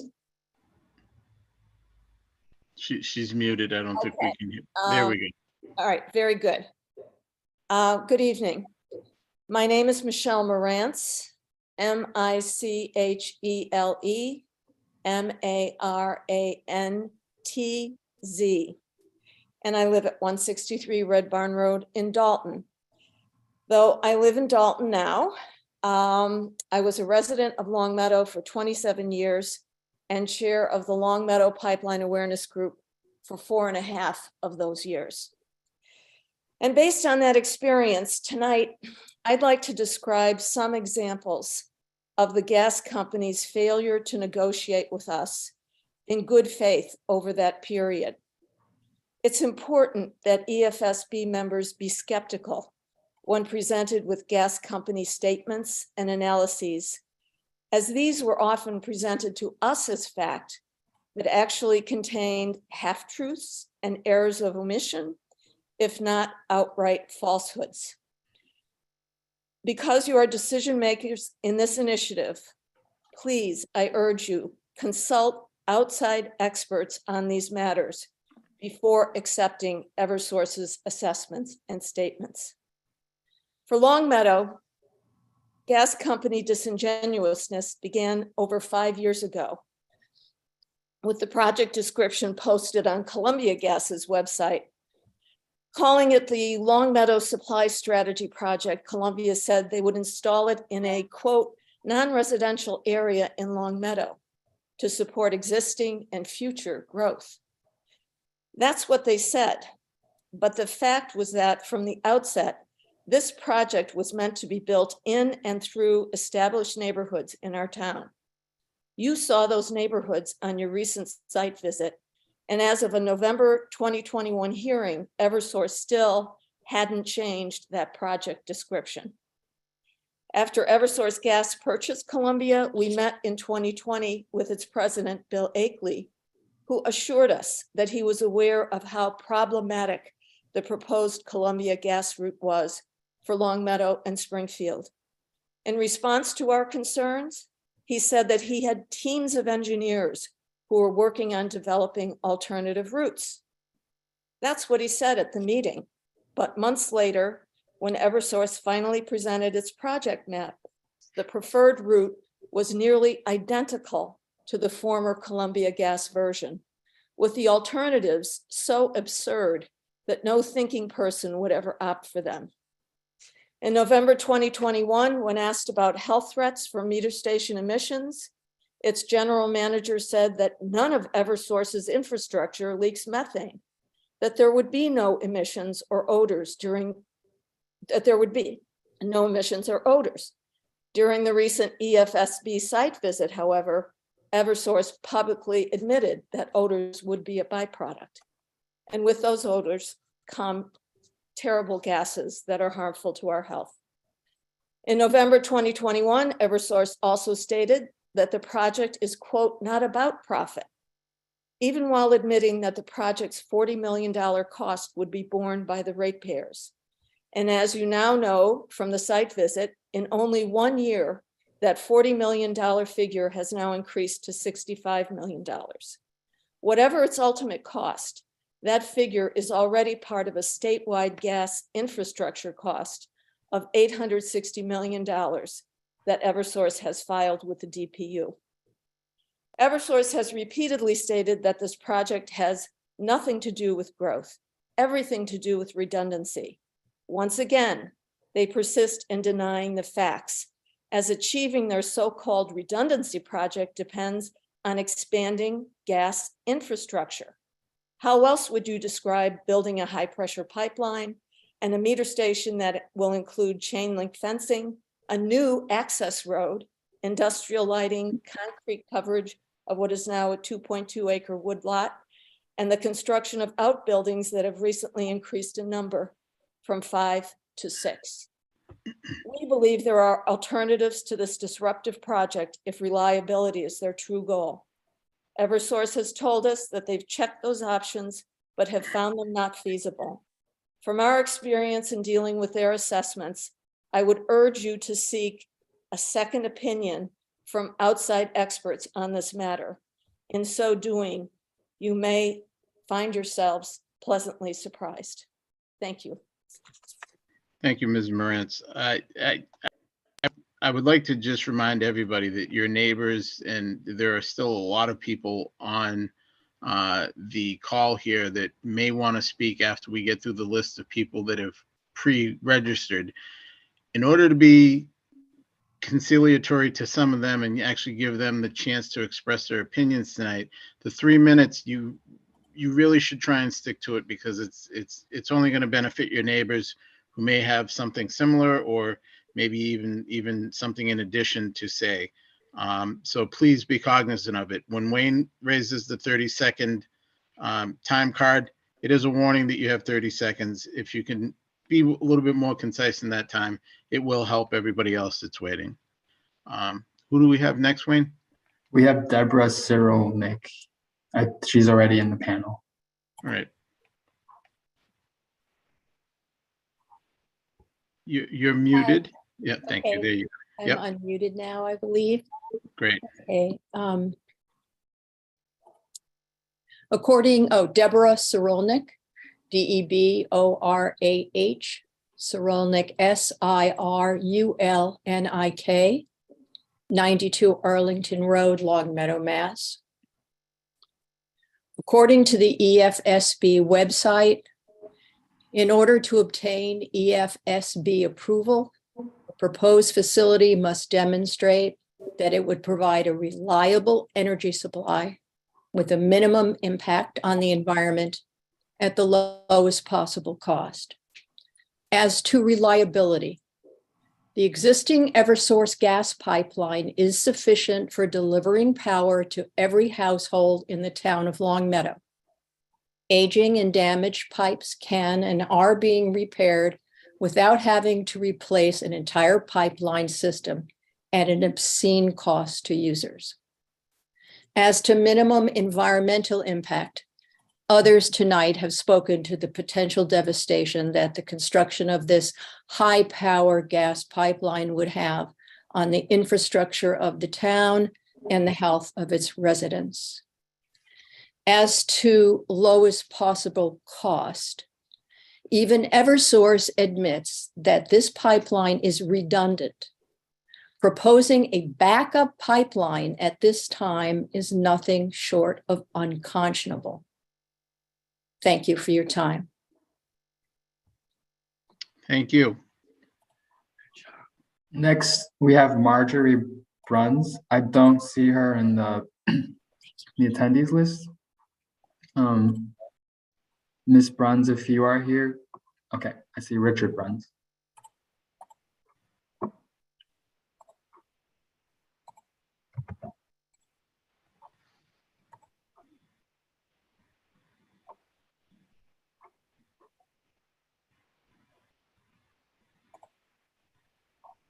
I believe I'm unmuted. Yes, you're good now. Yes. Okay, and video we'll see. Well, having a little more trouble with the video. I'm gonna leave that. My name is Marjorie Bruns, Marjorie, capital BRUNS, S as in Sam, and I live at 39 Hazardville Road, Longmeadow, Massachusetts. I call that Site 0. I've written editorials, I've written letters on many of the things that have been gone over tonight. Tonight, I'm going to speak from the heart and tell you that I am mad. The word reliable means trustworthy. I'm going to point out misrepresentations, evasions, and outright lies from Eversource. I asked the project manager months ago, during one of the site visits, what the size of the 5 buildings would be on Hazardville Road. He said he couldn't say. I asked him again last week, and he gave the same answer. This is over 4 years into this project, and we're to believe that he does not know how large the buildings are supposed to be. Now they have discovered that there will be 6 buildings, not the 5 they reluctantly spoke about before. Now there will also be a separate area surrounded by security fencing directly across the street from my driveway. This was never mentioned before. Eversource promised on other visits to use enclosure fencing around the security fencing to mask what was going on. Last week, when they were out at the site, they specifically said that this would not be necessary. Eversource calls the site the POD, point of delivery. How are 6 buildings not an industrial gas complex? I asked at their Zoom open house whether this complex would affect the property value of my home. They stated that it would not. Is that true? They also assured me that the emissions of methane gas would not affect my asthma. Can this possibly be true? Maybe it is true, because they have told my neighbor, Bryant Miller, that the methane gas would be 100% contained and that there would be no emissions from at this site. That is impossible. Therefore, that is a lie. And finally, the biggest lie of all, this project is all about reliability. This project is all about increasing the gas supply going further north. So how reliable is a company that misrepresents, evades, and lies? To Eversource, you can have my gas, as I'm in the process of converting to an electric heat pump. My question to the siting board, are you going to stand up to Eversource and stop this expansion? Tell them no more business as usual. Finally, to Eversource, I have 2 words for you: nuclear fusion. Thank you for your attention tonight. Thank you. So, Andre, we have her in front of us. I think it's Susan Teberg, if I'm correct. Correct, yes. Hi, we can see you and hear you, so you may proceed. Okay, my name is Susan Teberge. That's SUSANTHEBERGE. And I am here representing Climate Action Now in Western Massachusetts, and I live at 319 Rocky Hill Road in Florence. We are living in extraordinary times. The decisions we make and the actions we take today will have consequences that will reverberate over lifetimes. I invite you to consider this perspective as I very, very briefly, I'll be very quick, review key elements of the environmental cost of this decision. Methane, the main component of gas, is a greenhouse gas 86 times more potent than CO2 over 20 years. All pipelines leak, and when they leak methane. And so they're releasing methane into the air. And so what's happening? It's trapping heat. It's worsening the climate crisis. Massachusetts had a commission on clean heat, and they released a report in November 30th of this year. And one of the many excellent points they made, and this is a quote, is the Commonwealth's long-term building decarbonization strategy requires transitioning customers from existing pipeline gas infrastructure to electric infrastructure. So let's spend the $65 million that ratepayers are actually going to be paying for on actual climate resiliency and electrification. Focus on building clean, renewable energy structures instead of this pipeline. We're in a climate emergency, and I invite you to just take a moment to think of a couple, just to think on what I'm going to say, which is my very brief ending. One is that this is a Native American proverb. We do not inherit the earth from our ancestors. We borrow it from our children. And this from Governor Jay Inslee of Washington State. We are the first generation to feel the sting of climate change, and we are the last generation that can do something about it. So in conclusion, I've got 3 things I'm asking you to do. Number one, hold in-person hearings in Springfield and Long Meadow so that the many, many people who could not be here tonight can have, and these are folks that are directly impacted, can have their voices heard.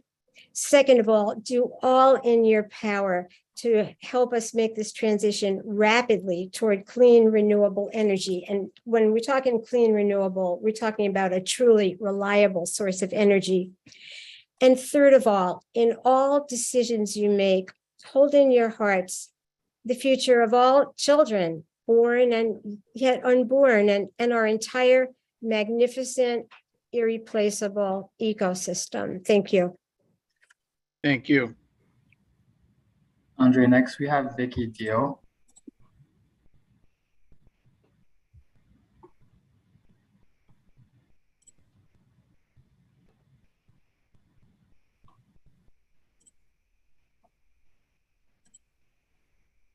Ms. Deal?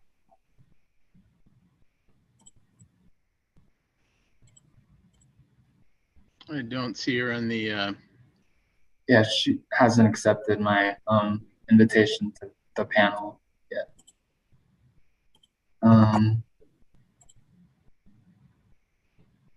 Give that a few moments. Otherwise, the next person after that is Kathy Christopherson. let's go to Ms. Christopherson and then we can circle back around afterwards. Okay. Oh, Vicky's raised her hand. Sorry. Okay. So Ms. Christopherson, if you could wait a moment.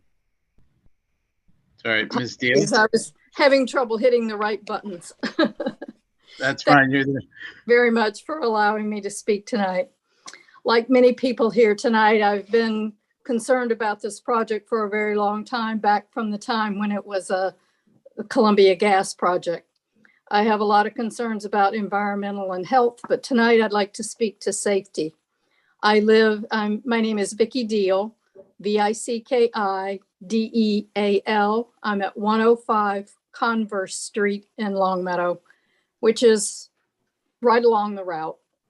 And it's a super busy street with all kinds of truck traffic that has increased over 30 plus years I have lived here. And I am deeply concerned about the heavily trafficked places that some of the routes will be going, Converse and down along the highway and so on.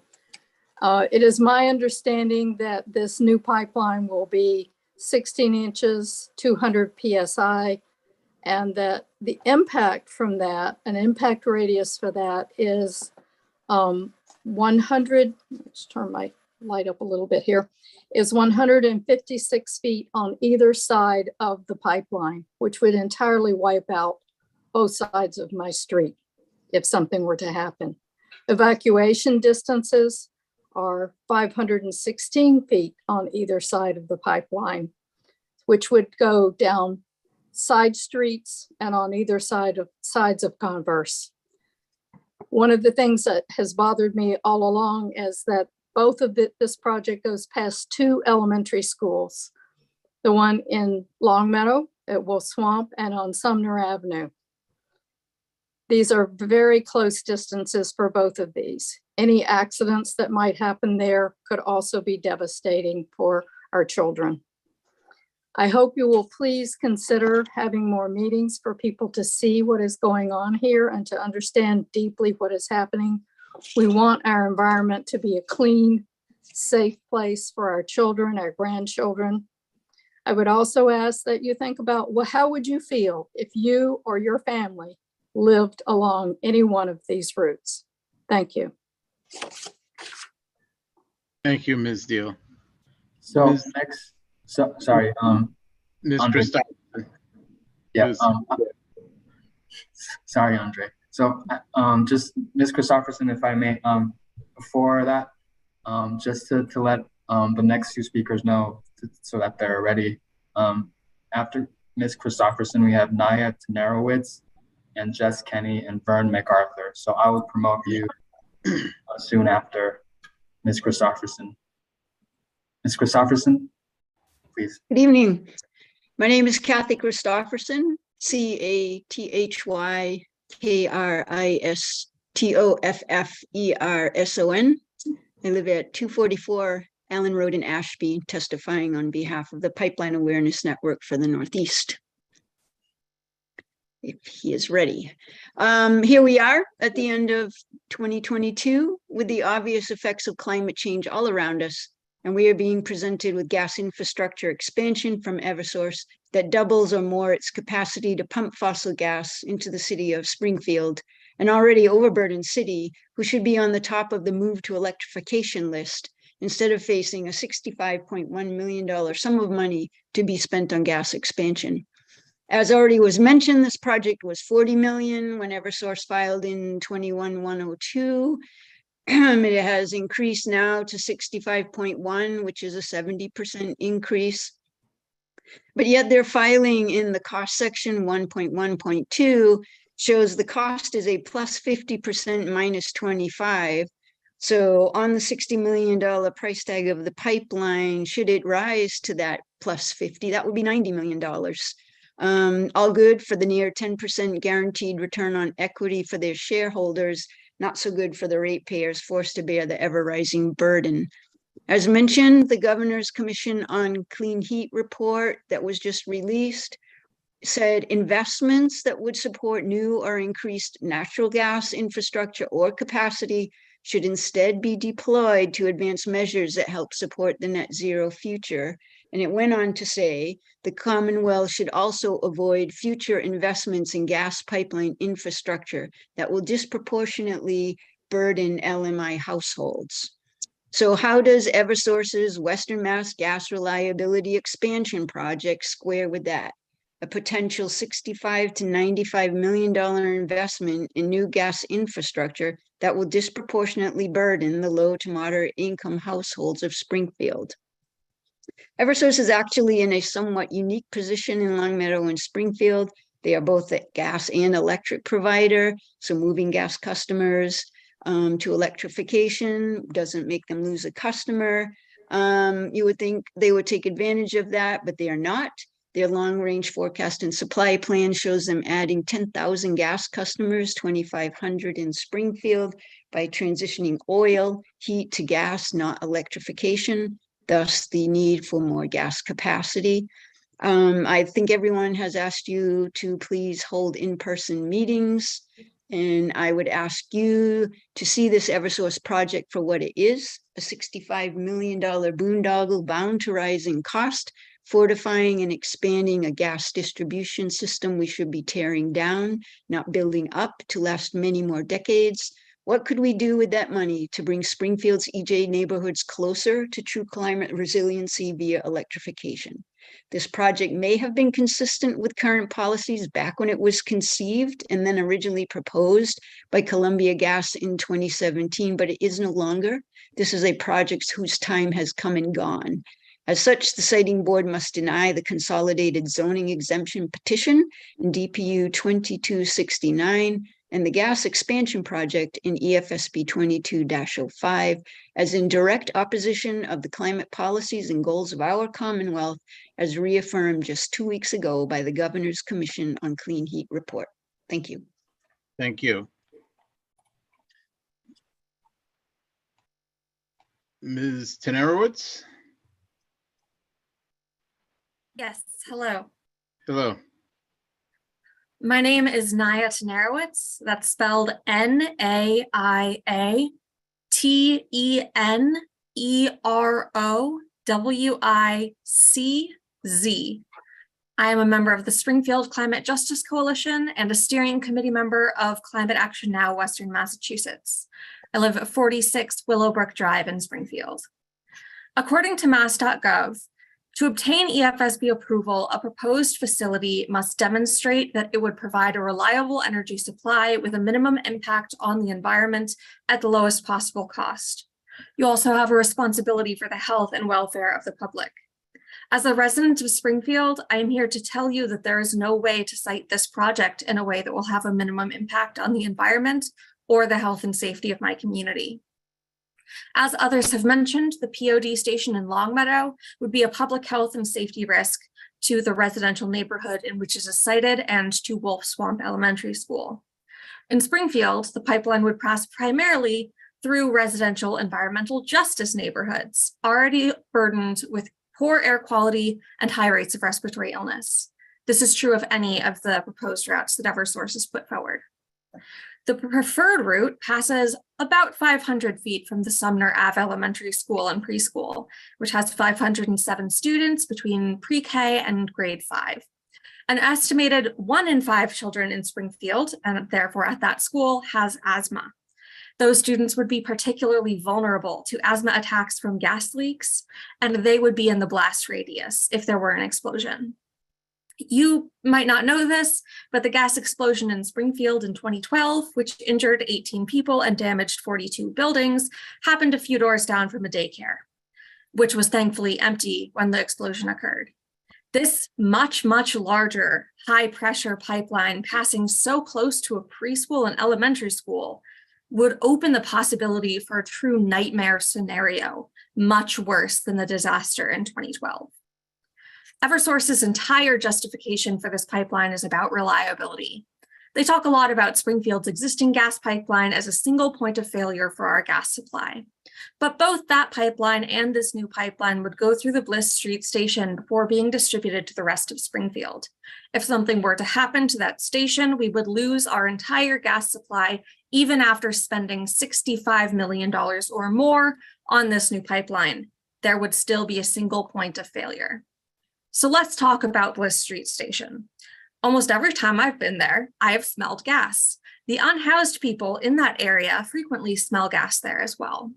It is less than 100 feet from a railroad and a high-speed, highly trafficked road. If there were a gas leak, the passage of a train or a car crash could trigger an explosion, destroying our gas supply. This project would not meaningfully increase our energy reliability, but it would make ratepayers fund the continued survival of a fossil fuel corporation on a planet being warmed by the greed and inaction of fossil fuel corporations at the cost of my community's health and safety. Wake up. We can no longer operate with business as usual. We are effectively, with climate change, on a train running full speed ahead straight towards the edge of a cliff, and Eversource is adding coal or gas to the fire. They're throwing away my future, my children's future, my grandchildren's future. The EFSB has the power to stop this project, to put the brakes on this runaway train. I implore you to reject this project. We don't have any more time to waste. Thank you. Next, we have Jess Kenny.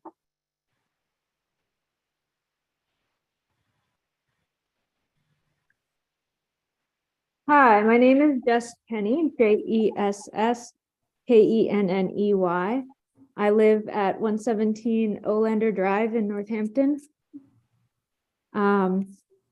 So I just want to say this is an expensive and unnecessary project, and its costs will be borne by the public and future generations. And it seems to be just so Eversource can make a profit for its shareholders. It's a $65 million project. It's going to be paid for by ratepayers. Not only that, but Eversource will make a profit by charging ratepayers the additional 9.67% as a return on equity, which the state allows in order to incentivize utility development. Unfortunately, in this case, the state is not incentivizing a project that will be of material benefit to its citizens. This expansion has been posed as necessary for redundancy, but actually it will just provide another opportunity for dangerous methane leaks, while leaving the single point of failure at the Bliss Street regulator station for all of Springfield's gas supply. The pipeline will become a stranded asset as we move to decarbonize buildings to meet the state's net zero goals. The Commission on Clean Heat report, which came out November 30th, says that the Commonwealth's long-term building decarbonization strategy requires transitioning customers from existing pipeline gas infrastructure to electric infrastructure. And it also says that the Commonwealth should avoid future investments in gas pipeline infrastructure that will disproportionately burden low and middle income households. So as more buildings transition to clean heating, the cost of projects like this will be borne by the fewer and fewer ratepayers who cannot afford the cost of decarbonization. So this project clearly does not align with the Commonwealth's decarbonization goals, and it's expensive and unnecessary, and it will be a burden on ratepayers. And therefore, I ask the EFSB to deny the project. Thank you. Thank you. Next, we have Vern MacArthur, and after him, we have Rosemary Wessel and Michael Sweeney and Muriel Bajani. Mr. MacArthur. Yes. You Good may evening. proceed. Thank you so much for the opportunity to speak to the EFSB board. My name is Vern, V-E-R-N-E, MacArthur, M-C, capital A-R-T-H-U-R. I live at 297 Trafton Road in Springfield. I'm a member of the Springfield Climate Justice Coalition, have been for almost 10 years. I am repeatedly stunned by the narrow and ill-informed thinking of Eversource that underlies this pipeline project. Their rationale, redundancy, ignores the desperate climate reality we are in, and is either ignorant of or ignores the urgent warnings of climate scientists around the world, for example, the IPCC, that we must take drastic steps to transition away from fossil fuels ASAP, including explicit statements that no more new fossil fuel infrastructure should be built. Well, I'm not really surprised about that, because the last time I was in a public hearing on this project, the Eversource representatives had not even heard of the IPCC. Only the most preeminent scientific body tasked with assessing the science related to climate change and what to do about it.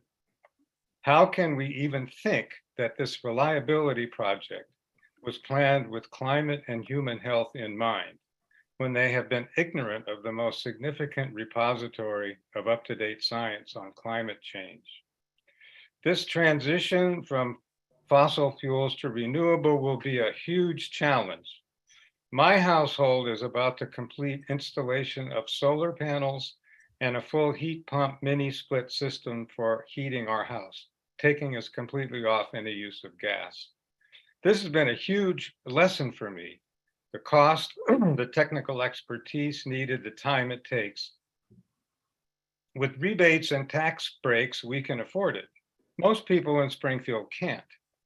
I think of the financial, technical, and workforce challenges of transitioning a whole city, all the homes, apartment buildings, rental units, a huge challenge requiring massive governmental, financial, and technical assistance. Blowing $65 to $90 million on an unneeded pipeline sends the wrong message and is a waste of critical resources.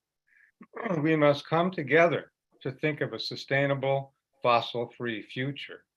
There are significant movements in this direction, looking into citywide electrification, mass electrification, community choice aggregation, community choice electricity, and much more.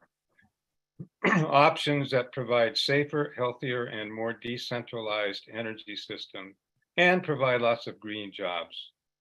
This reliability project represents the opposite of that. It is a corporation holding on to old corporate models and priorities when we need visionary leadership into a sustainable future. It is frightening to behold when we and they could be doing so much more to build a healthy, sustainable future. Thank you. Thank you, Mr. MacArthur. Next, we have Rosemary Wessel.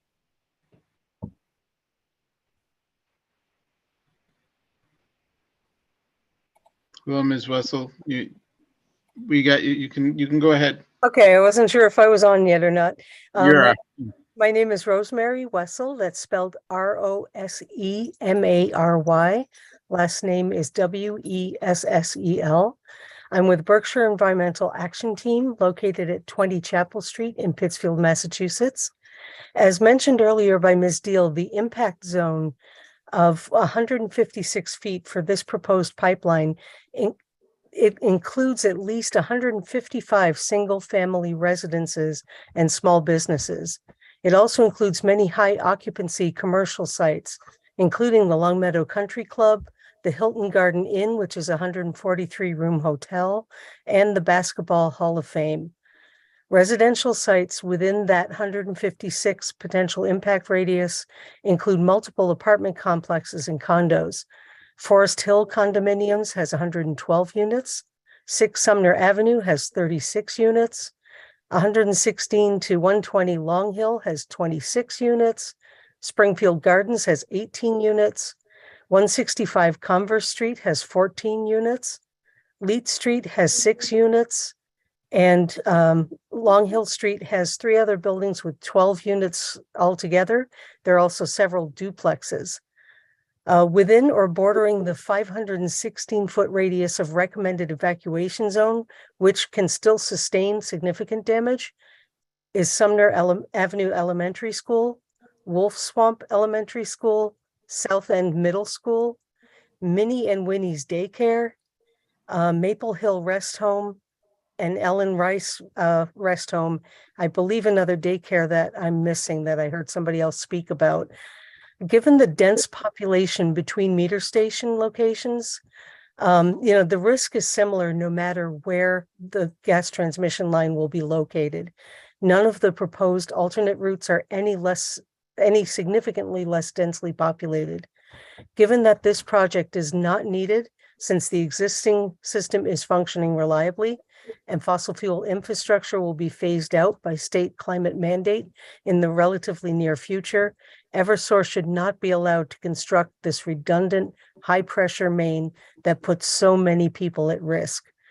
Thank you to the EFSB for holding this hearing, and please grant requests made for in-person hearings in each affected community. Thank you. Thank you. Michael Sweeney is next.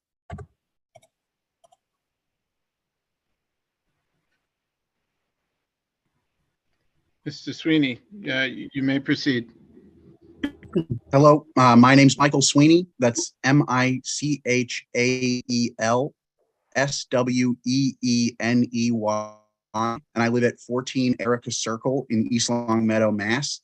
I'd like to thank everyone for the opportunity to speak against this proposal to waste $65 million on dirty and redundant fossil fuel infrastructure, which only adds to the threat of climate change without increasing energy resilience in Massachusetts. The global threat of climate change means more natural disasters, greater instability, mass movements of climate refugees, and a general threat to our standard of living. The pandemic gave us just a taste of the impact that global scale events like climate change can have at the local level. This is not just a problem for world leaders and international institutions. As a young person who will have to live through the consequences of decisions like the one being made here, I hope that the board takes my interests and the long-term interests of all Massachusetts residents into account, not just the short-term interests of Eversource and other fossil fuel profiteers. I propose that you spend the $65 million on electrification and clean energy infrastructure for the sake of future generations of Massachusetts residents and future generations of humanity in general. Also, as a local resident, I hope you'll hold more meetings and in-person meetings, making this more accessible to folks who live in the community. Thank you. Thank you. We have Marile Bajani next, and after that, Kurt Friedman, Adele Franks, and Joanna Reuter, excuse me. Ms. Bajani? Hello, thank you. My name is Mireille Bajani. That's Mireille Bajani, Bejjani. And I live at 92 Peabody Lane in Greenfield. I want to thank you for the opportunity to comment tonight. I am the co-executive director of Slingshot, a regional nonprofit that works alongside communities most impacted by environmental threats to take aim at polluters and build community power. I've been supporting the Springfield Climate Justice Coalition and the Longmeadow Pipeline Awareness Group in their campaigns against this fracked gas pipeline for a while now. I echo all the concerns attendees tonight have expressed, and I want to focus on the key topic of the impact on ratepayers. As the facilitator of the regional Fix the Grid campaign, I interact with residents across the state, ratepayers whose regular bill payments are the foundation of Eversource's business. They would be the ones footing the bill for this project, but they would not all be impacted equally by the $65+ million cost of this project that keeps growing, as folks have pointed out. We know that due to the climate crisis, we need to rapidly transition off fossil fuels. Communities across Massachusetts have been facilitating the electrification of homes. As more households get off gas, the pool of gas ratepayers paying Eversource will shrink, and the proportional cost they will be burdened with to pay off this project will increase. We also know that lower income communities and communities of color are slower to electrify their homes because they have less flexible income to pay for the upfront costs. This means that those last gas customers left paying off this dirty pipeline a decade or more down the road will be predominantly BIPOC and low-income communities, the same ones that are already disproportionately impacted by environmental racism and air pollution. Our state, our region, our country, and the entire world are acknowledging the tremendous harms of fossil fuels and are transitioning to clean, renewable sources of energy and heating. Massachusetts has ambitious targets for this transition and for emissions reductions. This dirty and unnecessary pipeline project is a step in the opposite direction. It is already obsolete technology in our current reality, and it will become a stranded asset in no time. Yet another piece of polluting infrastructure in those living in communities that have been polluted for generations will be stuck living with, being harmed by, and paying for. In the last few years, Massachusetts has passed 2 significant pieces of legislation that have overhauled our state's considerations for and protections of environmental justice communities, neighborhoods just like the ones this pipeline would pass through. In that same time, Springfield finally shed a rather depressing title, that of asthma capital of the US. Finally, the city is not the worst place in our country to live with asthma. That's some movement in the right direction, and it's progress that would be adversely affected by Eversource's fracked gas pipeline proposal. The only people who benefit here are Eversource staff, management, and stakeholders, lining their pockets while fleecing ratepayers and residents who have no alternative and no recourse. I urge you to reject this proposal and direct Eversource to invest in electrification, energy efficiency, and renewable energy instead. Thank you for your time. Thank you, Ms. Bajani. Next, we have Kurt Friedman.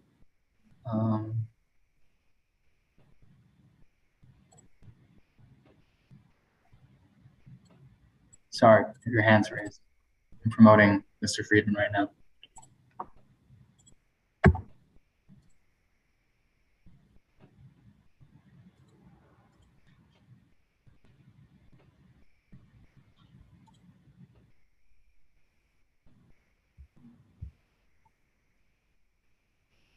Mr. Friedman, you're on mute.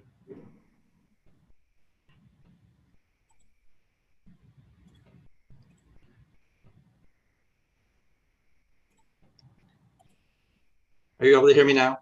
Yes, we can hear you now. Oh, thank you. Yes. I just have a very quick point to make. I know we only have a few minutes to speak, and I'll be sending more information out written on the subject. Very simply, I know there's been a lot of concerns in Longmeadow about placing the pipeline basically up through the center of town. There's 3 or 4 different routes that have been suggested, but all of them are in very close proximity to homes and other sensitive abutters. Based on my analysis, and in the worst case event, if there's a fire explosion of the pipeline, the effects of that will be felt several hundred feet away. And my very simple recommendation, my pleading to the Energy Facility Siting Board is not to put the pipeline up to the center of Longmeadow, but to tap off of the main transmission lines, which run from east to west right through the conservation area as they are now, and run through the conservation area up north, parallel to the railroad tracks, parallel to Route 91, and extend the pipeline all the way up to its intended destination. And by doing this, it will avoid the residential and commercial neighborhoods entirely.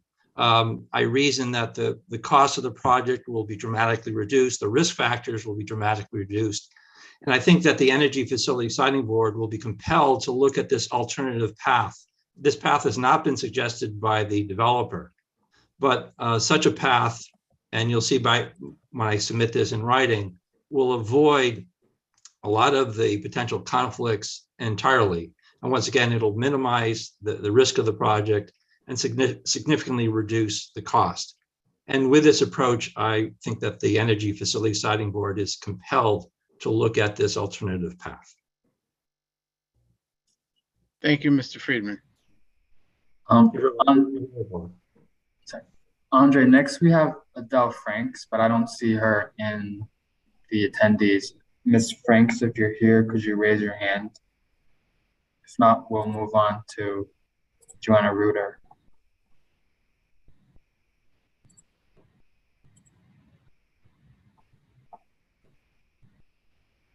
Steve Jones, well, I'll allow Steve Jones to talk, and maybe Mr. Jones.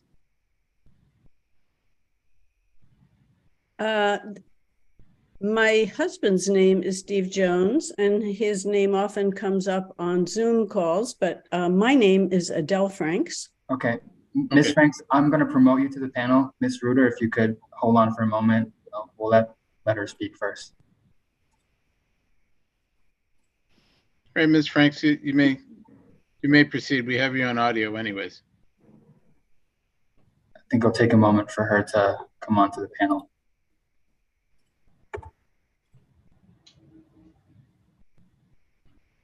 Well, she's back. Now she's muted.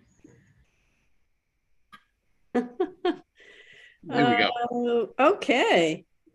Thank you very much. My name is Adele Franks, Adele Franks. My address is 123 Black Birch Trail in Florence, Massachusetts, 01062. I am a retired public health physician, and as such, it's not very surprising that my focus is on population health. The evidence clearly indicates that climate disruption is the single biggest challenge to human health that we've ever had to face and ever probably will face. And anything that we do now to worsen climate disruption will make the resulting droughts, violent storms, famine, refugee crises, etc., even worse. As we know, methane is a greenhouse gas, 86 times more potent than carbon dioxide over 20 years. And with the inevitable leaks in any gas infrastructure, methane will be released and will worsen the climate crisis.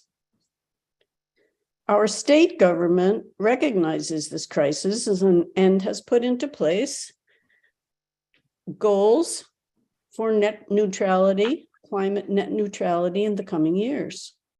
Therefore, I can't imagine a worse time for building a new gas system infrastructure. Creating this new infrastructure would violate state policy and lead to even worse health outcomes than we currently envision.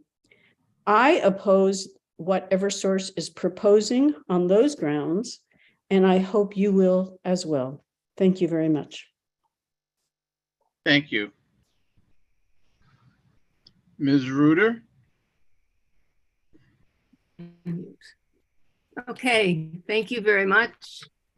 I'll be quick. I'm a member of my name is Joanna Reuter, JoannaRueter.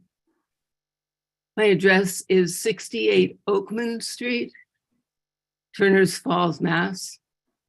I'm a member of Climate Action Now and the Springfield Neighbor to Neighbor group.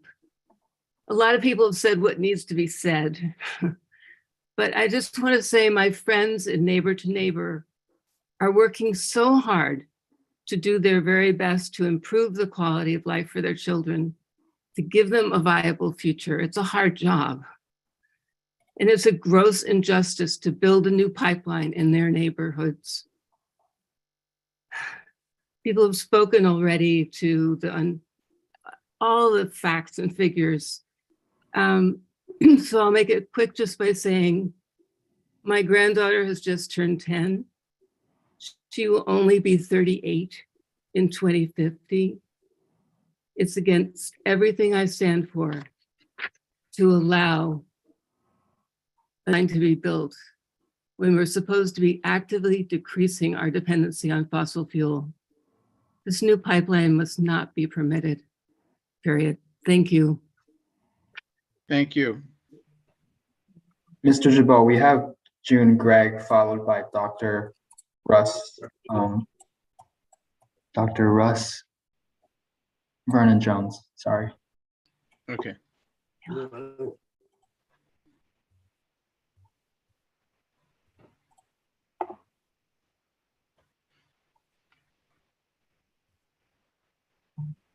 Ms. Grigg, Yes.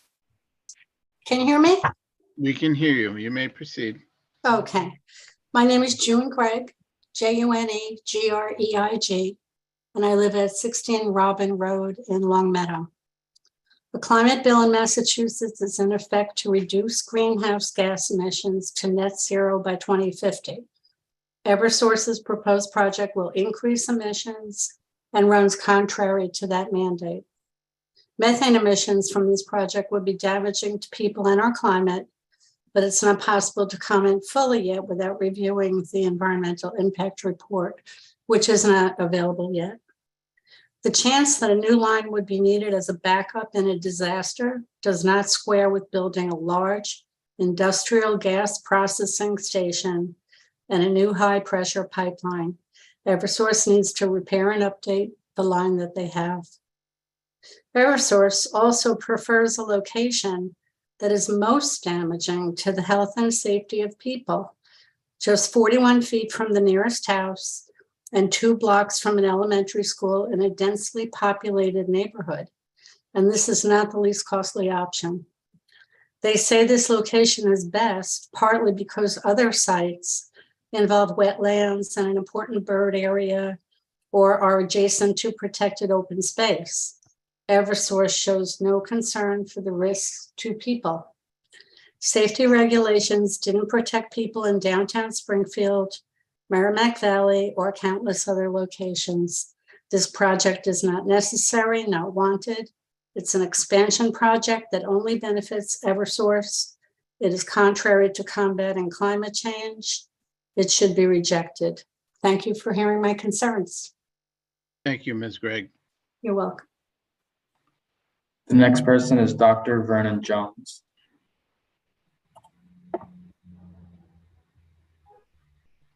Dr. Vernon Jones, are you there? I am. Great. We can hear you. You may proceed. Good evening. I'm Dr. Russ Vernon Jones, last name spelled V as in victory, ERNON-JONES. And I live at 17 Gaylord Street in Amherst, Massachusetts. First, I want to say thank you to the members of the board for hanging in through this long evening. You've heard powerful testimony tonight from many who live in the area of this unneeded proposed pipeline and its related facilities. I'm someone who does not live in the immediate area, but who will also be affected. As a Eversource ratepayer, if these facilities are built, I will be paying for them every month on my electric bill for years to come.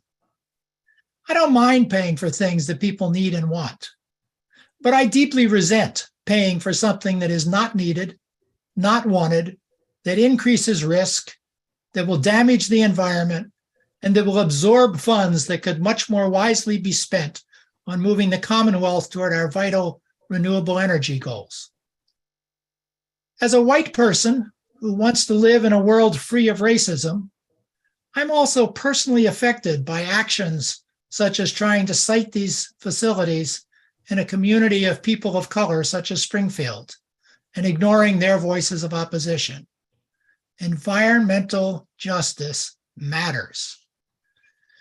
Burning methane is a 20th century technology, and we are now well into the 21st century and need to be eliminating all use of this harmful fuel as rapidly as possible, not investing in its long-term continuation. Now is not the time to be letting corporations continue to seek profit from actions which will contribute to destroying our climate.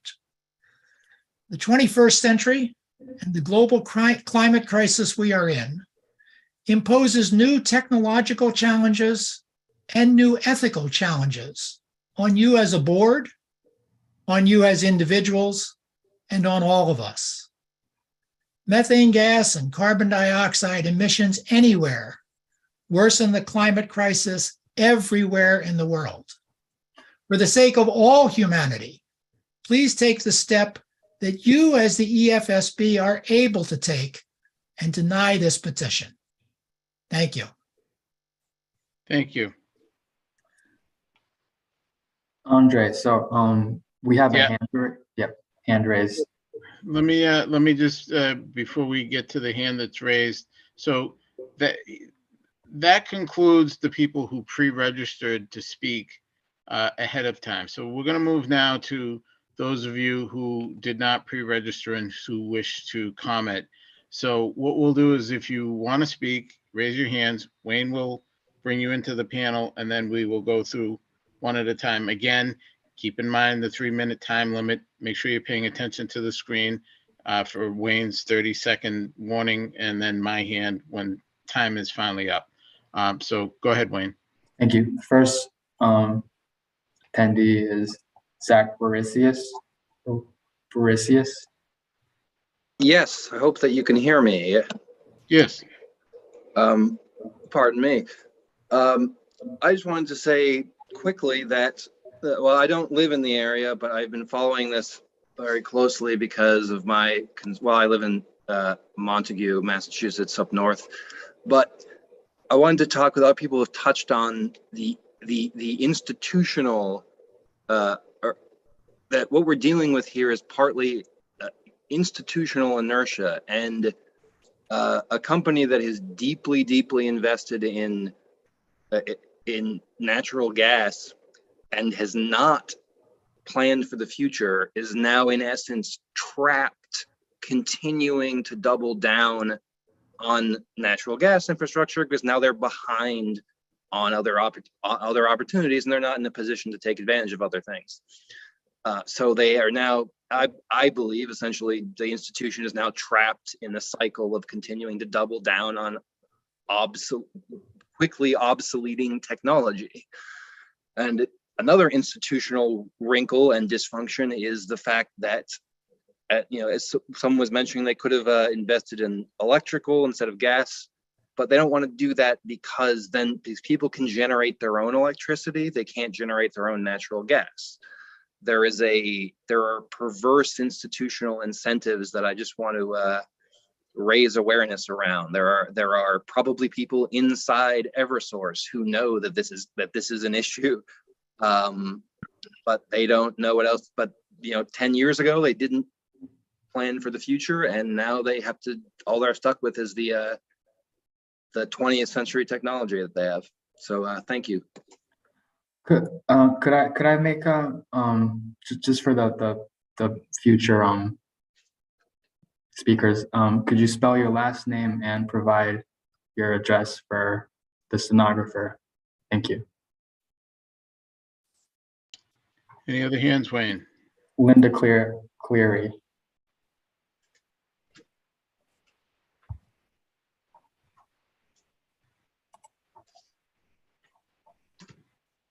Ms. Cleary?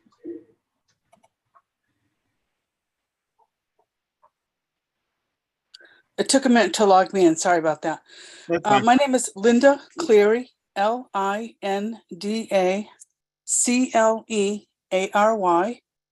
I live at 1171 Dickinson Street in Springfield, Massachusetts. I live in a condominium complex, Georgetown, and I am the last building at the corner of Dickinson Street where it meets Converse. When I first saw the map, I was absolutely appalled at the yellow line, because what I thought was that whoever drew that line had no idea what is in this neighborhood. So others have mentioned schools and children. I'd like to point out that within walking distance of my unit where I live, there are 3 synagogues, a Unitarian church, the Jewish Community Center that has programs, day programs, early learning center, special needs programs, a summer camp where you have, 500 or 600 kids outdoors playing. And that's only if you turn right down Converse. If you turn left and you go up a half a block, you come to Jewish nursing home, Jewish geriatric services, assisted living communities, and a large adult elderly complex. These are all areas that would be extremely difficult to evacuate or protect in any kind of an emergency. And I just couldn't believe, and there's like 200 units right in my condo complex. It's a very densely populated corner, if at the very minimum. And I just had to, in my heart of hearts, I just had to say to myself, whoever came up with this could not possibly have known, because knowing that and then still choosing it as an alternative route for something that could be harmful or pose a safety hazard of the magnitude that others have referred to in another part of the state, I just think is unconscionable. I just really wanted to, no one else has pointed that out. And I can tell you that in the times that we live, that many of these organizations already have to,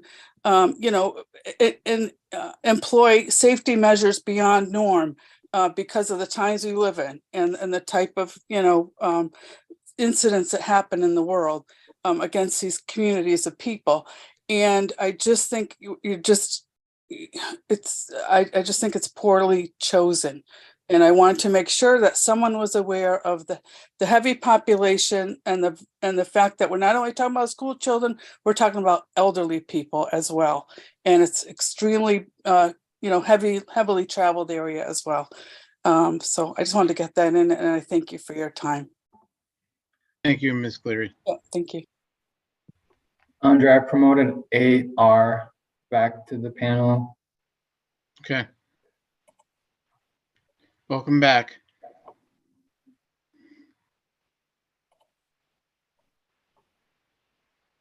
You're on mute. There we go. Yep. Yes, hi.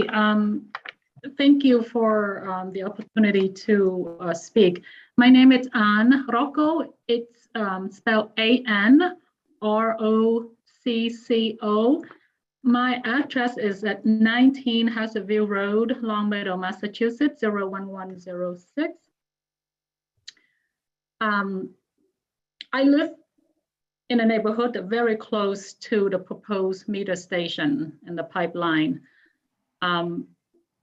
I want to express my concerns about this plan, as I feel that it is unsuitable for our neighborhood and our town.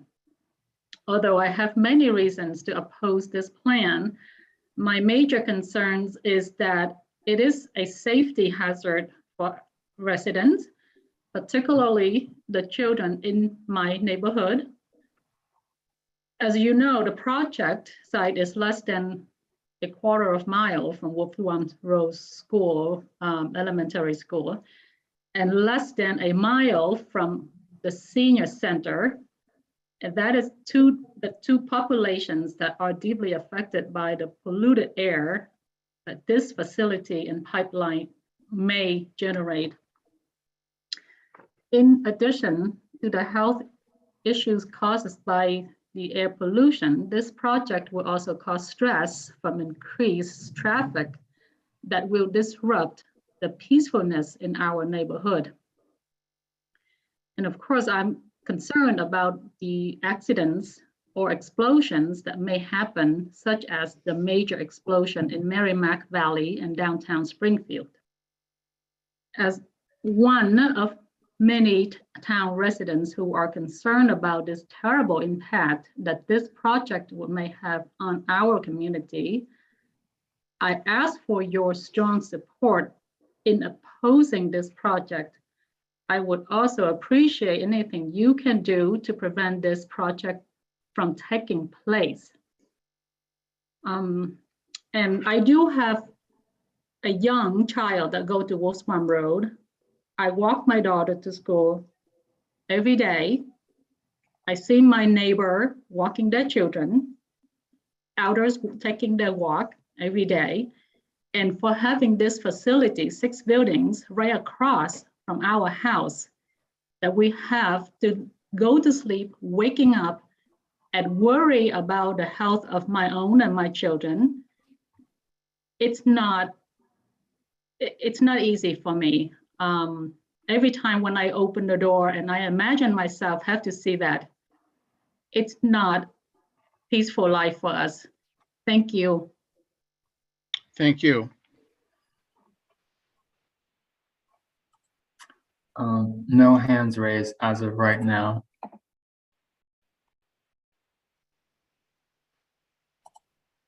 Again, this is open to anyone who has not already spoken and who wishes to speak at this time. Please raise your hand and Wayne will promote you into the panel to speak. We have Cynthia Summer.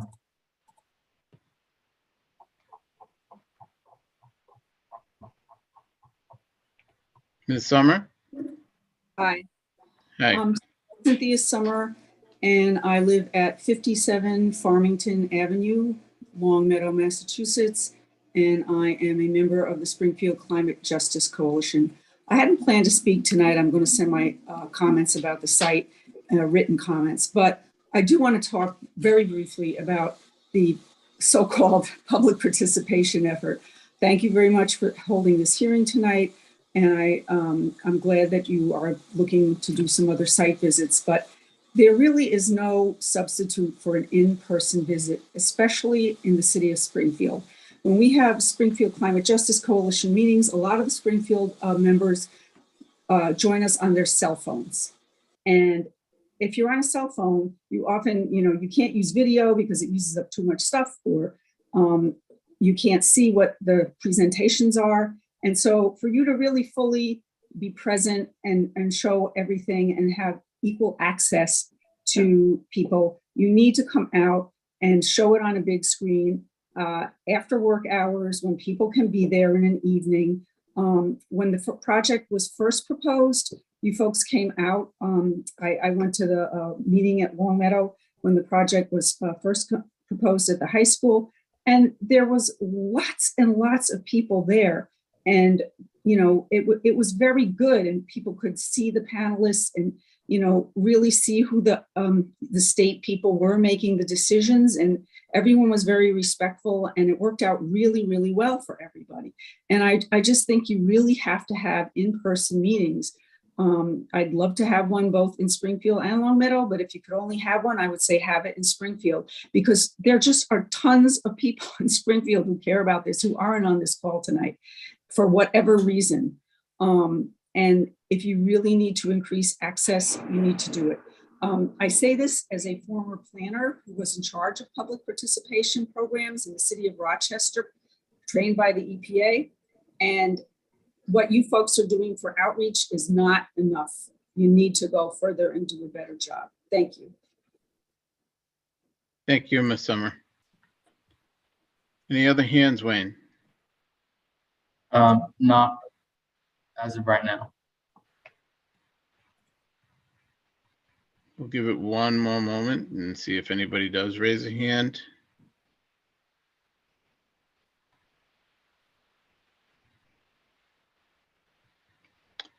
Okay, seeing no hands, we're going to come to the conclusion of the public comment hearing.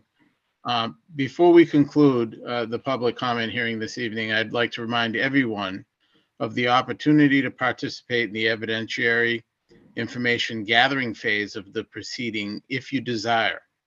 We would encourage anyone who does seek to participate to review the information on different types of participation that is listed in the public comment hearing notice for this proceeding and on the Siting Board website. You will recall that I mentioned those at the beginning of the public comment hearing today. But also, if you would like a copy of the notice and intervention rules, please send your contact information to my email at Andre, A-N-D-R-E, Gibeau, Gibeau, at mass.gov, and I can send you the information by email. Any written comments that you might wish to file or any petitions to participate further in the evidentiary phase of the proceedings should be sent as described in the notice and also to me at my email address, which I've just provided. Comments are due by 5 p.m. on Tuesday, January 17th, 2023, and petitions to participate as an intervener or a limited participant are also due by 5 p.m. on January 17th, 2023. In addition, any petitions or comments must be sent by email or email attachment to counsel for Eversource, David Rosenzweig, Esquire, of the firm of Keegan Werlin. His email address is DROSENWERLIN.com. If you want a clarification on anything I have said during this hearing, please email me or call 617-305-6388 before January 17th, 2023, which is the deadline for receipt of public comment in this docket. Thank you all for your participation in the hearing tonight, and have a happy holiday season. Thank you. And we are off record. Very good.